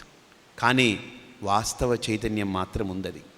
దట్స్ వై ఇప్పుడు రాముడు పోయాడు అన్నాం అనుకోండి, రామ అనే నామరూపం పోయి ఉండొచ్చు, కానీ రామ అనే తత్వం ఇప్పటికీ సజీవంగానే ఉంది. కృష్ణుడి యొక్క నామరూపం పోవచ్చు, బట్ కృష్ణ తత్వం సజీవంగానే ఉంది. నాన్న పోవచ్చు, కానీ నాన్న అనేటువంటి ఆ చైతన్యం ఇప్పటికీ సజీవంగానే ఉంది. చైతన్యం ఎప్పటికీ పోవడం రావడం ఉండదు. నా గమనం నా ఆగమనం నా నిర్గమనం ఏవీ లేదు, ఉండేదే అది. ఆ ఉన్న ఏకమై ఉన్న సత్యంలో ఒక బుడగ పుట్టింది, అమ్మ బుడగ, నాన్న బుడగ, కొడుకు బుడగ, కోడలు బుడగ, కూతురు బుడగ, అల్లుడు బుడగ, మనవడు బుడగ, మనవరాలు బుడగ, ఇళ్ళనే ఒక బుడగ, డబ్బనే ఒక బుడగ. ఇవన్నీ బుడగలే. ఈ బుడగలన్నీ ఎంతకాలం ఉంటాయి? ఎంతకాలం ఉంటాయి? అందుకనే ఒక తెలుగు సాహిత్యంలో ఒక సినిమాలో ఒక మంచి పాట, చాలా అద్భుతమైన పాట ఏంటంటే, ఎవరికెవరు ఈ లోకంలో ఎవరికి ఎరుక, ఏ దారిటు పోతుందో ఎవరిని అడుగక. ఎవరికెవరు ఈ లోకంలో ఎవరికి ఎరుక, ఎవరికి ఉండదు. అలా కలిసి వస్తూ ఉంటాం. ఇటు కట్ అయిపోతుంది, ఇటు పోతుంది, ఇది ఇటు వెళ్ళిపోతుంది, మళ్ళీ తెలియదు ఏవేవో కలుస్తుంటాయి, మళ్ళీ కొంతకాలం ప్రయాణం చేస్తాయి, ఇది కట్ అయిపోతుంది, ఇది పోతూ ఉంటుంది, పోతూ ఉంటుంది. One day everything is cut, final cut. It's a play, చక్కగా ఆడాలి. కాబట్టి ఆ సాధకుడికి ఆ స్థితిలో ఉన్నటువంటి ఆ శంకరులు అంటున్నారు, నా పుణ్యం నా పాపం నా సౌఖ్యం నా దుఃఖం. ఇప్పుడు ఈ పుణ్యము అక్వైర్ చేయాలంటే ఏంటి? పుణ్యం కావాలంటే మంత్రము, తీర్థము, వేదము, యజ్ఞాలు, ఇవన్నీ పుణ్యానికి ప్రతీకలు. అందుకని అసలు పుణ్యమే నాది లేనప్పుడు ఇక్కడ అంటారు ఆయన, న మంత్రో న తీర్థం న వేద న యజ్ఞా. అసలు పుణ్యమే నాకు లేదు అని అంటే ఇక నాకు మంత్రం ఏంటి? బాగా చూడండి, నేను మీకు ఒక థాట్ ప్రొవోకింగ్ కాన్సెప్ట్ చెప్తాను. ఇప్పుడు మీరందరూ శివుడి మీద ధ్యానం చేశారు ఒక 5 నిమిషాలు. శివుడిలా కూర్చున్నట్టు మీ లోపల అలా శివుణ్ణి అలా మూర్తిని అలా పెట్టి ధ్యానం చేశారు. ఓ 5 మినిట్స్ అయిపోయింది, లేచారు, మళ్ళీ మీరు మీ పనిలోకి వెళ్ళిపోయారు. చూడండి, శివుడు 5 నిమిషాలు మీకు కనిపించాడు కదా, 5 నిమిషాలు మీరు అలా కాన్సన్ట్రేట్ చేశారు. ఇప్పుడు లేడు, ఇంకా మీరు ఏదో పనిలో ఉన్నారు, ఇప్పుడు శివుడు లేడు. శివుణ్ణి ధ్యానం చేసినప్పుడు మీరున్నారు, శివుడు పోయిన తర్వాత మీరున్నారు. కాబట్టి రియల్ శివుడు ఆయన కాదు, మీరు. ఎప్పటికీ పోనివాడే శివుడు, పోయేది శవం. శవమే పోతుంది, శివం పోదు. కాబట్టి అసలైన శివుడెవరు? చిదానంద రూప శివోహం శివోహం కదా. నిజంగా శివుడు పోతున్నాడంటే అది శివుడు కాదు, అదొక రూపం, నామరూపం పోయింది. బట్ నిజమైన శివుడెవరు? ఇక్కడ నేనై ప్రకాశిస్తున్నాను. అహం అహం అహమితి సాక్షాత్ ఆత్మరూపేణ భాతి. అర్థమైందా? మీకు బోధపడుతుంది కదా. కాబట్టి ఇక్కడ ఎప్పుడైతే ఆ స్వరూప స్థితిలో ఉన్నానో అక్కడ పుణ్యమే నాకు లేదన్నప్పుడు, పుణ్యాన్ని ఇవ్వగలిగే మంత్రము నాకు లేదు, తీర్థము లేదు, వేదము లేదు, యజ్ఞము లేదు. ఎందుకంటే లేదంటే అవన్నీ ఉన్నాయి, బట్ నాకు దాని పర్పస్ ఏదో నాకు సర్వ్ అయ్యి దానితో నేను సాటిస్ఫై అవ్వాలనేది లేదు. ఐ మే డూ మంత్రం but not for the sake of పుణ్యం. ఐ మే రిసైట్ వేదం not for the sake of పుణ్యం. ఐ మే డూ అభిషేక not for the sake of పుణ్య. ఐ మే జస్ట్ డూ యజ్ఞం not for the sake of పుణ్యం. I am doing just for the sake of duty. It's it. Just for the sake of duty I am doing. నా duty నేను చేస్తున్నాను. ఇప్పుడు ఒక ఆవిడ బాగా చూడండి, మీకు ఒక చిన్న ఎగ్జాంపుల్ చెప్తాను. ఆవిడ ఏంటంటే ఉదయాన్నే వాళ్ళ ఇంట్లో అన్నీ సరిదేసి ఇంకో ఇంటికి వెళ్ళి పని చేస్తుంది ఆవిడ ఆయాగా. ఏం పని చేస్తుందంటే ఇళ్ళంతా చిమ్మి అక్కడ ఏం చేస్తుందంటే కొడుకు వాళ్ళ అబ్బాయి, ఆ ఇంట్లో పెద్ద ఇంట్లో జమీందారు ఇంట్లో వాళ్ళ అబ్బాయికి స్నానం చేయించి బట్టలు వేసి పౌడర్ అది వేసి టిఫిన్ తినిపించి స్కూల్కి తీసుకెళ్ళి విడిచిపెడుతుంది. ఇలా 30 రోజులు చేస్తే వాళ్ళు డబ్బులు ఇస్తారు. కానీ ఇదే పని వాళ్ళ కొడుకు కూడా చేస్తుంది ఆవిడ, కానీ కొడుకు డబ్బు ఇవ్వడు. కొడుకు నుండి డబ్బు అడుగుతుందా? ఒరే అక్కడ చేస్తే వాళ్ళు 300 ఇస్తున్నారా, నీకు నేను చేస్తుంటే రూపాయి కూడా ఇవ్వలేదని అంటుందా? నా ఇది ఎక్స్పెక్టే చేయదు, అది ఇట్ ఈస్ డ్యూటీ. అదేంటి? ధనం. అర్థమైందా మీకు? ఇక్కడ నా కొడుకు నేను చెయ్యాలి, ఇది duty, I'm doing that's it, no expectation. నాకు వాడు ఇవ్వాలి. ఒకవేళ వాడు అమ్మ నువ్వు నాకు ఇంత చేస్తున్నావు, వాళ్ళు నీకు 300 ఇస్తున్నా, నేను 3 రూపాయలు ఇస్తానంటే కూడా నవ్వుతుంది. Get lost, take it away. కుప్ప ఓం పణం ఎవరికి వేణం, నీ ఏం పుళ్ళ నా పండ్రే అవ్వలేదా, నువ్వు నా కొడుకురా, నీ డబ్బు ఏంటి, నేను నీకు చెయ్యాలంతే. దట్స్ అలాగని ఇక్కడ కూడా ఒక జ్ఞాని ఒక యజ్ఞం చేసిన లోక కళ్యాణార్థమే, ఎక్స్పెక్టేషన్స్ ఏమి లేవు. ఒక అభిషేకం చేసిన లోక కళ్యాణార్థమే, ఒక మంత్రం చేసిన అంతేగాని వాడి కోసం కాదు, లోకం దట్స్ ఇట్ చేయాలి, చేస్తున్నాడు. కాబట్టి న పుణ్యం న పాపం న సౌఖ్యం న దుఃఖం న మంత్రో న తీర్థం న వేదా న యజ్ఞా. ఇక 3వ లైన్, అహం భోజనం నైవ భోజ్యం న భోక్తా. అహం భోజనం నా, భోజనము నేను కాను, భోజ్యము నేను కాను, భోక్త నేను కాను. తినేవాడు నేను కాను, తినబడేది నేను కాను, వస్తువు నేను కాను, తినే క్రియ నేను కాను. అర్థమైందా? త్రిపుటి లేదు, త్రిపుటిని దాటిపోయాను. కర్త కర్మ క్రియ ఈ 3 దాటిపోయాను. ప్రమాత ప్రమాణం ప్రమేయం ఈ 3 పడిపోయింది. నేనెవరిని? చిదానంద రూప శివోహం, శివోహం. ఎప్పుడైతే భోజనం నేను కాను, భోజ్యము నేను కాను, భోక్త నేను కాను, దట్ మీన్స్ నేను ఈ స్థూల శరీరం కాను. ఎప్పుడైతే నేను ఈ స్థూల శరీరం కానో, ఇక్కడ ఆయన అంటున్నారు, న మృత్యుర్న శంఖ న మే జాతి భేద పితానైవ మేనైవ మాతా న జన్మ. చాలా అద్భుతమైన మాట. ఎప్పుడైతే ఇక్కడ చూడండి 3వ లైన్లో హీ హాజ్ ఎలిమినేటెడ్ భోజనం, అన్నం. అన్నం నేను కానన్నాడు. అంటే అన్నం నేను కాదని ఎందుకన్నారంటే ఆయన దాని యొక్క ఎక్స్ప్లెనేషన్ అంతా 5th శ్లోకంలో చెప్తున్నారు. అన్న వికారమే ఈ శరీరం కదా. ఈ శరీరం ఎక్కడి నుంచి వచ్చింది? అన్న వికారం. మా నాన్న అన్నం తింటే రసం, రక్తం, మాంసం, మజ్జ, మేద, అస్థి ధాతువుగా అయి ఆ ధాతువులో జీవకణం ఉండి అది తల్లి గర్భంలోకి వెళ్ళి ఒక పిండమై ఒక రూపమే బయటకు వచ్చింది. ఇప్పుడు ఈ శరీరానికి నరిష్ చేయడానికి ఏమిటి? ఈ శరీరాన్ని పోషించడానికి అన్నం. కాబట్టి అన్నం నుండి పుట్టింది, అన్నం వల్ల పెరుగుతుంది, అన్నంలో కలిసిపోతుంది. కాబట్టి నేను ఈ అన్న వికారమైన ఈ స్థూల శరీరం కాను. కాబట్టి ఇప్పుడు పుట్టుక దేనికి? అన్నానికి, శరీరానికి. మరణం దేనికి? అన్నానికి. జాతి దేనికి? అన్నానికి. అర్థమైందా? లింగభేదం దేనికి? అన్నమయ శరీరానికి. అంతేకాదు తండ్రి ఎవరికి? శరీరాన్ని క్లెయిమ్ చేస్తాడు. ఇప్పుడు పోయాడనుకోండి, పోయాడండి వాడు. శరీరం ఉంటే నా కొడుకు అంటాడు, శరీరం లేకపోతే లేడంటాడు. కాబట్టి తండ్రి క్లెయిమ్ చేసేది శరీరాన్ని, తల్లి క్లెయిమ్ చేసేది శరీరాన్ని. జన్మ అనేది శరీరానికి, మరణం అనేది శరీరానికి, ఒక జాతి అనేది శరీరానికి, ఒక లింగం అనేది శరీరానికి. ఇవన్నీ శారీరక స్థాయిలో ఉండేదే కానీ, ఫిజికల్ గ్రౌండ్స్లో ఉండేదే కానీ ఇక్కడ చిదానంద రూప. అందుకనే నా బంధువు నా మిత్రం. బంధువు ఏ స్థాయిలో ఉంటాడు? మావాడండి, మా చిన్నాన్న కొడుకు. చిన్నాన్న ఒక అన్న వికారం, చిన్నాన్న కొడుకు ఇంకొక వికారం. మా పెద్దమ్మ కూతురు, పెద్దమ్మ ఒక అన్న వికారం, ఆవిడ కూతురు ఇంకొక వికారం, నువ్వు ఒక వికారం. ఈ వికారాలన్నీ ఆకారాలన్నీ కూర్చుంటున్నాయి అంతే. బస్ ఈ వికారం ఆ వికారం. జస్ట్ లైక్ ఇప్పుడు ఒక పెద్ద డీస్లో వేడివేడిగా బోండాలు వేసారనుకోండి, ఒక 10 బోండాలు. దిస్ బోండా అక్క బోండా, చెల్లెలు బోండా, అన్న బోండా ఎలాగైతే ఈ బోండాలు ఎన్ని ఉన్నాయో ఇది ఆల్సో బోండా, இது எல்லாம் ஒரு டிஷ்ஷில் போட்ட போண்டா அவ்வளோதான். ஒன்றுலேயே தேவி எடுத்த போண்டா அவ்வளோதான்.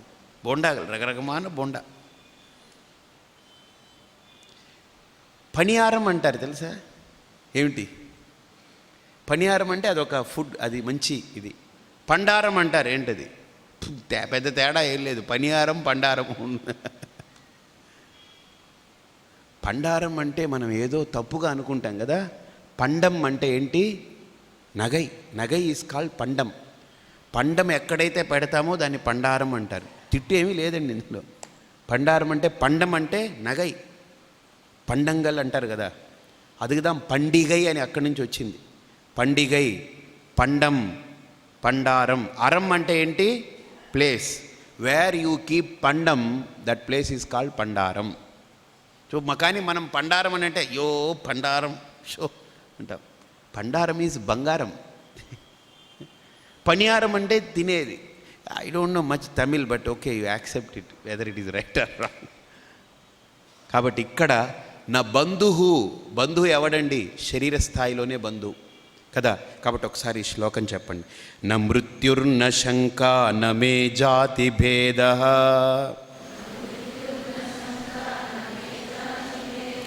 పితా నైవ మే నైవ మాతా చ జన్మ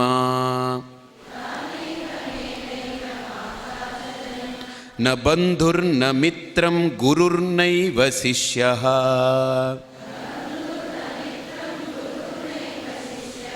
చిదానందరూపః శివోహం శివోహం.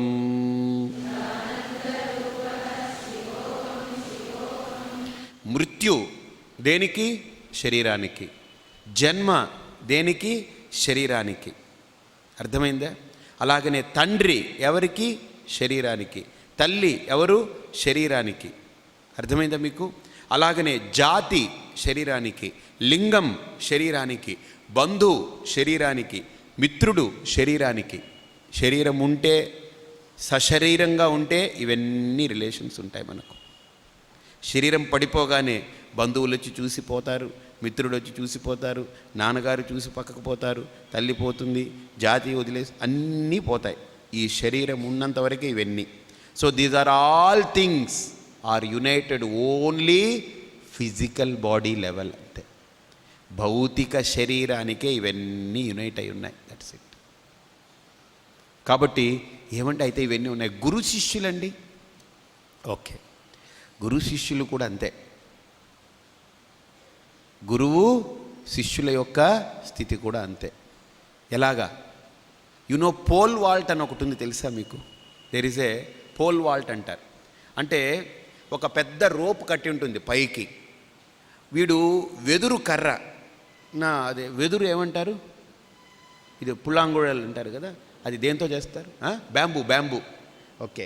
బ్యాంబూ ఉంటుంది కదా, పెద్దది గడ తీసుకొని, వెదురు గడ, దాన్ని అలా తీసుకొని పరిగెత్తుకుని వస్తాడు. వచ్చి ఒక్క గుద్దుతాడు వాడు. గుద్దినప్పుడు ఇది టెంపర్ ఉంటుంది దానికి, ఆ టెంపర్కి అది వంగుతుంది, వీడు పైకి లేస్తాడు. పైకి లేచి ఆ తాడు దాటుతాడు. దాటేటప్పుడు ఈ కర్ర తీసుకెళ్ళాడు, ఈ కర్ర అవతల వదిలేస్తాడు, వాడు అవతల పడిపోతాడు. సిమిలర్లీ ఇక్కడ గురువు శిష్యులు కూడా ఏంటంటే ఆ వృత్తి, ఆ జ్ఞాన వృత్తిని క్రియేట్ చేయడం వరకే గురువు. ఆ జ్ఞాన వృత్తి ఒకసారి లోపల అయ్యి అజ్ఞానాన్ని తొలగించిన తర్వాత ఆ వృత్తి పడిపోతుంది. జలం కతకరేణువత్, అది కూడా పడిపోతుంది.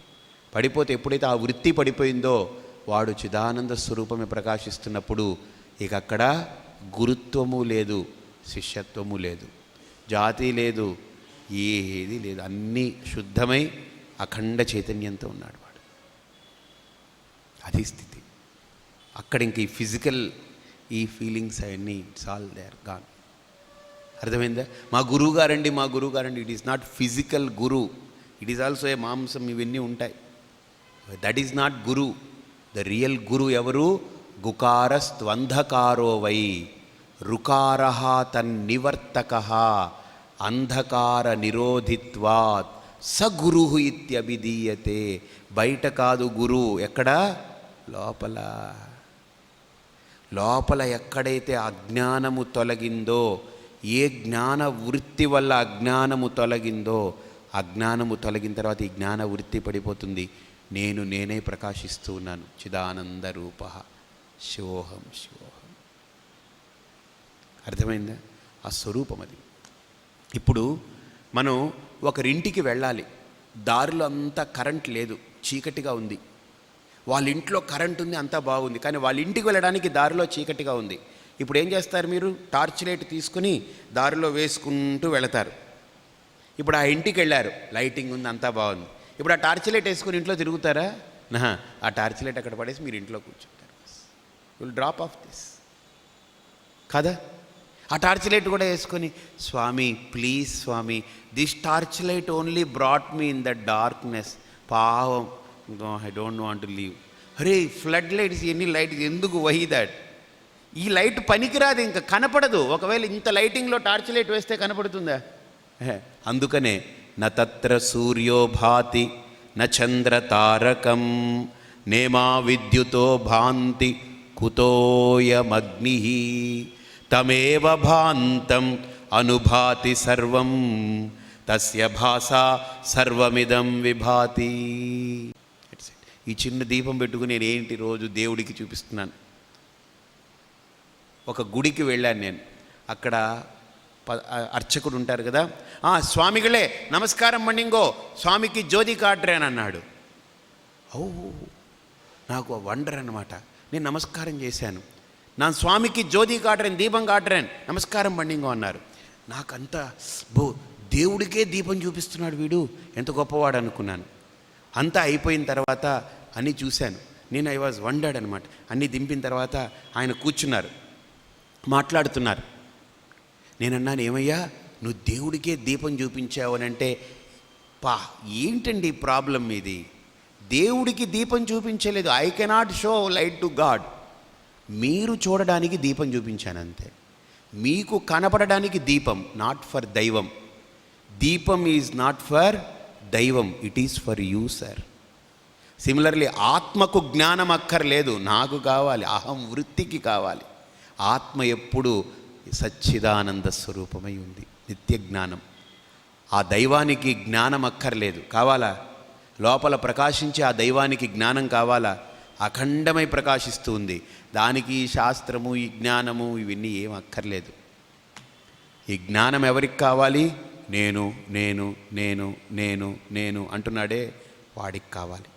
ఆ నేను నేను నేను అనేవాడికి ఆ వెలుగు వచ్చిన తర్వాత వాడిలో ఉండే అజ్ఞానం పోయి వాడి యథార్థ స్వరూపం చూసిన తర్వాత ఇక నేను నేను అనేది పోతుంది. వాడే మిగిలిపోతాడు, తన స్వరూపమే మిగిలిపోతాడు. అక్కడికి శాస్త్రం లేదు, శాస్త్ర లేదు, శిష్యుడు లేదు, ఏమి లేదు, అన్నీ ఏకమై ఉంటుంది. చిదానంద రూప శివోహం శివోహం. స్వామి బాగుంది. ఇప్పుడు ఈ 4-5 శ్లోకాల్లో ఫస్ట్ శ్లోకానికి అర్థమైందా? అన్నీ ఒక్కొక్కటి కౌంటర్ చేసుకుంటూ వచ్చారు. మనస్సు, బుద్ధి, చిత్త, అహంకారాలన్నీ ఎక్స్ప్లెయిన్ చేసి రాగము, ద్వేషము, లోభము, మోహము, భయము, పుణ్యము, పాపము, సంకల్పం, వికల్పం అన్నీ తొలగించుకుంటూ వచ్చారు. ప్రాణాలకన్నిటికి కూడా, ఇంద్రియాలకన్నీ నచ ప్రాణ సంజ్ఞో నవై పంచవాయు నవా సప్తధాతు నవా పంచకోశ నవాక్పాణిపాదౌ నచోపస్తపాయు అని ప్రాణ పంచకాన్ని తీసేశారు, ఇంద్రియ పంచకం. అలాగనే ఈ మనస్సు, బుద్ధి, చిత్త, అహంకారాల్ని నమే ద్వేష రాగం అనే శ్లోకం నా పుణ్యం నా పాపమని తీశారు. అలాగనే స్థూల శరీరం ఉందే, ఏది నచ వ్యోమ భూమిర్న తేజో వాయు అని ఆ పంచభౌతిక దేహానికి కూడా 5వ శ్లోకంలో నా మృత్యుర్న శంక నమే జాతి వేద పితానైవ మేనైవ మాతా న జన్మ నా బంధువు న మిత్రం గురుర్నైవ శిష్య అని తీశారు. స్వామి ఇప్పుడు లాస్ట్ లైన్ ఉంది కదా, చిదానంద రూప శివోహం శివోహం అని. What is that? అదే ఆఖరి శ్లోకం. ఆయన ఎక్స్ప్లెయిన్ చేస్తారు. ఇంతవరకు ఆయన నా నా నా నా అన్న వ్యక్తి ఇప్పుడు అహం నిర్వికల్పో నిరాకార రూపో విభూత్వాచ్చ సర్వత్ర సర్వేంద్రియాణం న చాసంగతం నైవ ముక్తిర్న మోక్షః న బంధః చిదానంద రూప శివోహం శివోహం. ఈ శ్లోకంలోనే అన్ని శ్లోకాల్లో నా నా నా నా అనుకుంటూ వచ్చి ఈ శ్లోకంలోనే అహం అక్కడ ఎస్టాబ్లిష్ చేశారు. అంటే చిదానంద రూప శివోహం, శివోహం అని ఎండ్ అవుతుంది కదా మకుటం, ఆ అహం ఏమిటో ఇక్కడ చెప్పారు. వాట్ ఈజ్ దట్ చిదానంద రూపం, వాట్ ఈజ్ దట్ శివం ఏమిటనేది ఇక్కడ చెప్తున్నారు ఆయన. అది రేపు చూస్తాం.